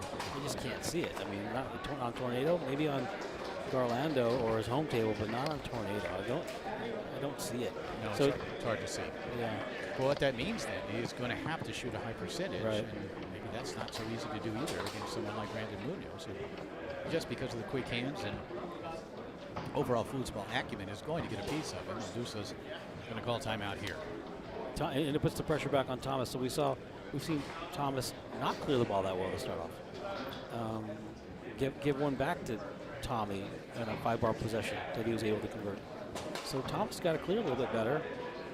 Martin's already feeling the pressure. He just got blocked 3 times in a row. It took a timeout to kind of see what he's looking at. And one of the dangers you run into is the more forward that ball gets in your 5 bar, the less leverage you have. And sometimes this happens with stress. That ball's creeping forward a little bit. He doesn't have it in a position to pass it well. He's going to telegraph his passes, so there's a good timeout. Right? Yeah, absolutely. You know, with a great goalie, we're talking about Diaz and Todd Alfredo and some of the great European goalies as well. When they get the ball back there at goals, time seems to stand still. Everything kind of focuses in. They have possession of it. They're going to take their time. They're going to execute something of quality. And that's kind of what your goal should be, to kind of get to there. Look at that shuffling defense put forth by Munoz. Not much of a hold there. Boy, he's got the quick hands, and he's using the Lewis shuffle, or hybrid Lewis shuffle. It's going to be tough for Dusa to score. Picked up here by Orr. Getting an extra possession with that loose ball. And finding the near side of the goal here. That Lewis, for those of you who don't know the reference is to Lewis Cartwright. The Lewis shuffle is a defense he started. It's moving really fast. It looks frenetic, like there's no... well, you're almost moving across the entire mouth of the goal with both men super fast, right? Yeah, but the thing about it is it can't be blind. You have to be committing to one side without your opponent knowing what side you're committing to. Of course, very famous, the 2001 Tornado World Championship event, again held about 3 miles from here. I could see it out my window at the Hyatt Hotel here when Frederick Collignon and Todd Alfredo defeated Trevor Park and Lewis Cartwright. And the final point at 4-4 in the 5th game of the 2nd set. Back before it was win by 2. It was Frederick Collignon in possession. It was Lewis Cartwright in the shuffle, covering the entire goal, and Fred somehow found that very tight corner to win the championship, and then almost fainted afterwards. One of the great reactions after a win. Right now it's 4-1 here in game 1. What has been a big-time opening game performance from Tommy Orr and Brandon Munoz. It's 1-0. Wow. You can see what he did there. Watch him drag that ball to the near side and just go push side. Tough. And it's hard not to react as a defender, but you actually can't react. You have to either not react or react to it, if you kind of know what I mean. And it's difficult, and sometimes you just want to show big holes. You want that opponent to think. Right now, Tommy Orr is completely dictating what happens on that end of the table. If you want to see the defense we're describing, watch how Ryan Moore blocks Tony Spreadman last night. Watch how little movement there is. And because there's so little movement and it's positional defense, Tony shoots into his men. And it's because it's the way the men are being moved with slight economy of movement. Or not moved, right? Or staying home, or freezing, as you talked about last night. Sometimes you just freeze. What's he going to do? Is he going to read that freeze and then quickly hit a corner? Probably not, right? So anyway, it's intriguing, and playing defense against a great shot is one of the most difficult things in the world of foosball. But it's also one of the highest art forms when done well. It's also easier said than done, because I could talk about it all day long. I could go down there and have a panic attack while Tommy Orr. You get drilled, 100%. You get destroyed. He'd light you up like a Christmas tree, Jim. You are talking to a world championship winning goalie. I have never played goalie. That's not true. 10 seconds. I actually won pro doubles on tour as a goalie, back when pro doubles meant something. Anyway, can we not talk about me anymore, Jim? For a second, for crying out loud. I guess if you insist. Second game underway. Ball will be put into play by Martin Dusa of the Czech Republic. Opening game went to Yor and Munoz 5-1. So Tom, this is where, yeah, everything needs to kind of grind to a halt. He has the ball. He even set it up too soon here. You know, I would move it around a little bit and then finally set it up and then take more time and dictate that tempo.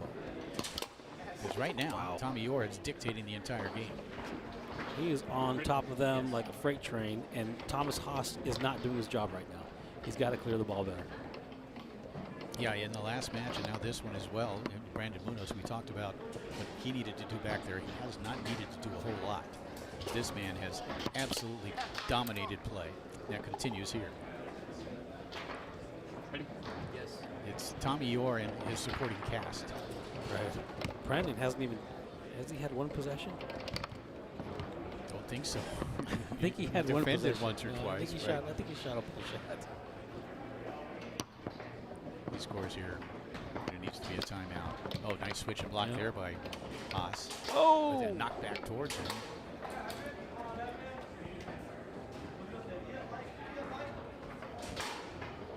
Haas now looking at Banks.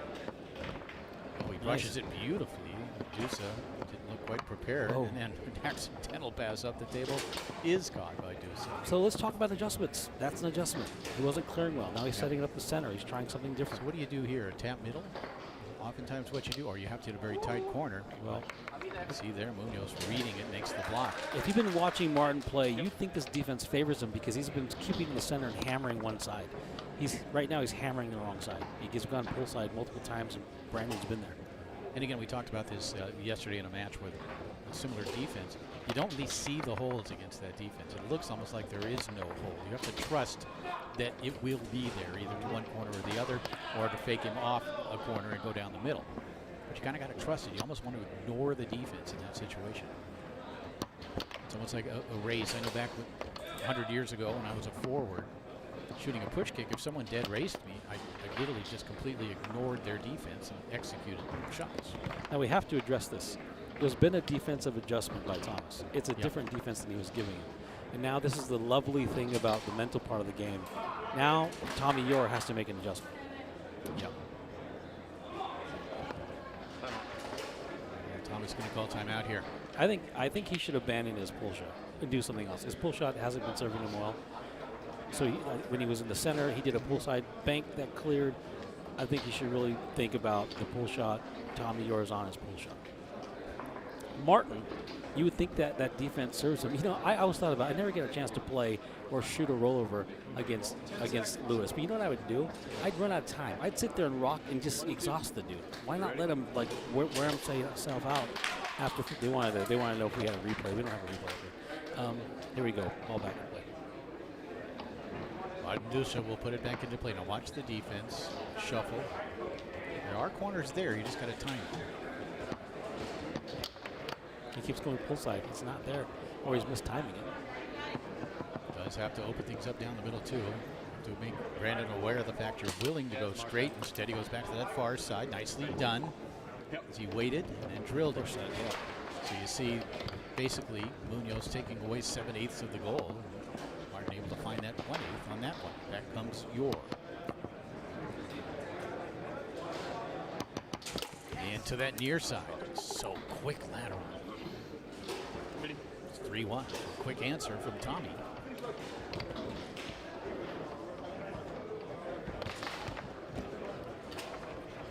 It's just too many. It's just too much minus.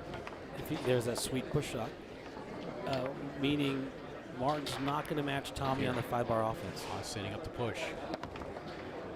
Try to go for the pass. You know how much he gets behind that thing. He scores one of those. Yeah, he crushes that ball. He does. It's way better than his However, push shot. slow the tempo down before doing it. Move the ball around a little bit and then get set up. Take a couple of seconds. Loops around it here down the middle. Nicely done. Like maybe they were thinking switch. No. It's now 3-2. outside wall. Tommy.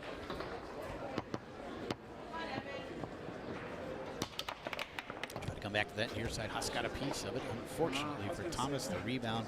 Karams back to Yor, who will call timeout. You're seeing Tommy Yor putting on a little show here. The hand speed, the 5-bar offense, and really good 3-bar offense. It's you can see the chess match being played a little bit with Thomas switching up his defense, getting a couple blocks. You see what Thomas probably should have been doing from the beginning.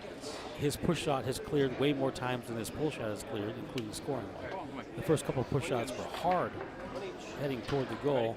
You should probably stick with that. If he wants to keep clearing well, you should probably stick with the push side. You also need to change up that tempo if you can. And Tommy Yor now will put the ball back into play, leading 3-2 here in the second, up 1-0, and he finds that near corner. Tommy continuing to shoot it well and getting a lot of opportunities to do so. All Martin Dusha can do is control what he can control. Pass attempt is blocked away by Yor.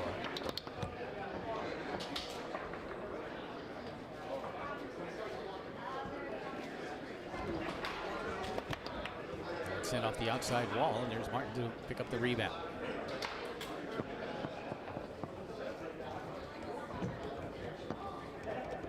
Sitting dead center, looking at the corners. Yeah, if you're going to hit that near side corner, it's got to be deep, and it has to be timed perfectly. And which is exactly what Federico Colognon did way back in 2001 on that final point. Nice pass here, Munoz to Yor.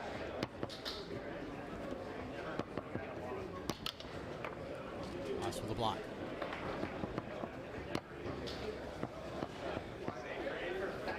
Yor again. Thomas again on that near side. Did not get faked off the hole. That's the key. Is you really don't want to react to what Tommy's doing. Although then sometimes he'll just come with that quick lateral speed near side where you kind of have to react. He's fortunate that that didn't get stopped. Can't hold on to it.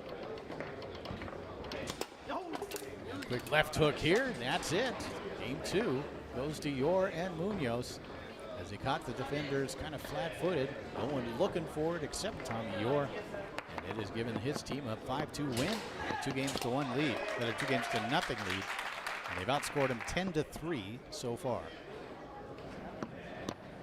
So what are the adjustments here? I think if you're Martin and Thomas should stick with this push shot and take control of the timing. They might be doing some offensive switching. Martin is not carrying. Very few people can match Tommy on the 5. So he's not going to get the shot volume. So shot selection's got to be tighter. He's got to score better when he gets the ball. Thomas has got to improve 10% in the clearing, score a couple. And control tempo a little better from back there. Yeah, let's just slow it down. What do you got to lose for taking 10 seconds every single time? Meanwhile, Brandon just blasts one that he gets every time he gets a chance, which is very rare. He's not even seeing the ball. He's basically keeping the score right there. I'm hearing that I'm supposed to randomly bring up Fernando, Lewis, or Billy. Yeah, I'm surprised I haven't heard Fernando's name yet this weekend. Or maybe once, but I'm not sure it was on the air. There it is, Fernando. Yeah, Fernando Rosa, then De Rosa. Here we go, third game underway. Ball put into play and advanced by Dusa. First goal is a big one. Does he have a tap middle? Yeah, I think he went middle, but not tap middle.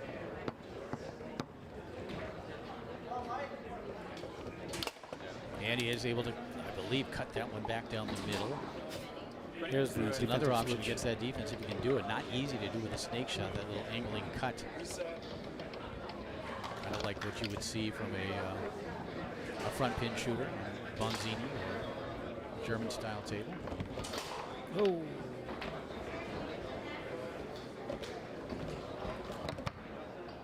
Another nice pass.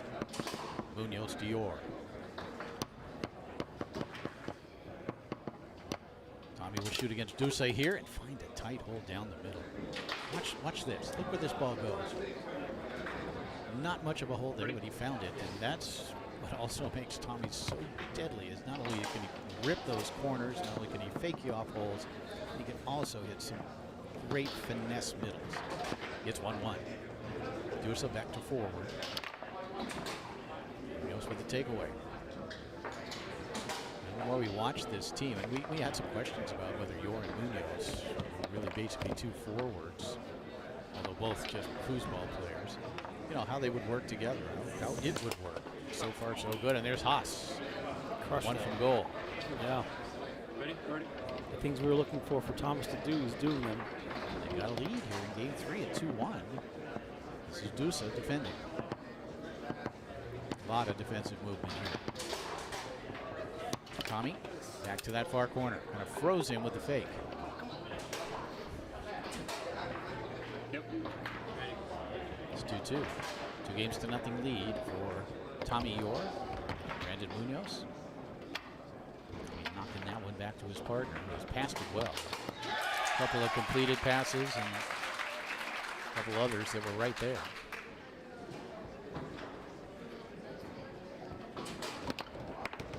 Thomas slides that one up the table and it sort of hits off a man and bounces in. That's 2 for Thomas. 3-2. One was ugly, one was a nice bank.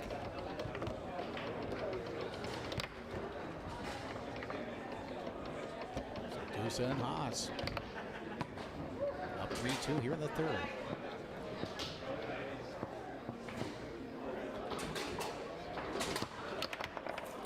Shot attempt blocked and taken away by Thomas, who sends that one back the other way quickly.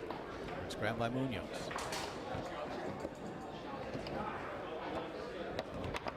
They're still looking to pass. Oh, kicked it back with the fast hands. The other way. Tommy Yor with those hands. Tommy. Yor fires it home near side. It's 3-3. I don't know if those quick plays are worth it against Brandon and Tommy. I just don't know if they're worth it. I mean, they're great when they work. If they work, yeah. Yes.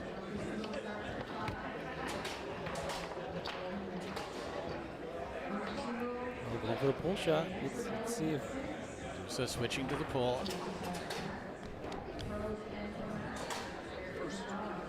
All right. Timeout called here. He's got a nice little shoulder rub from Mr. Murray. Old dad. Red. People don't know the competitor. That gentleman. They don't know the competitor. 10 seconds. Maybe you do. If you've been around foosball long enough, you know the competitor Steve Murray was.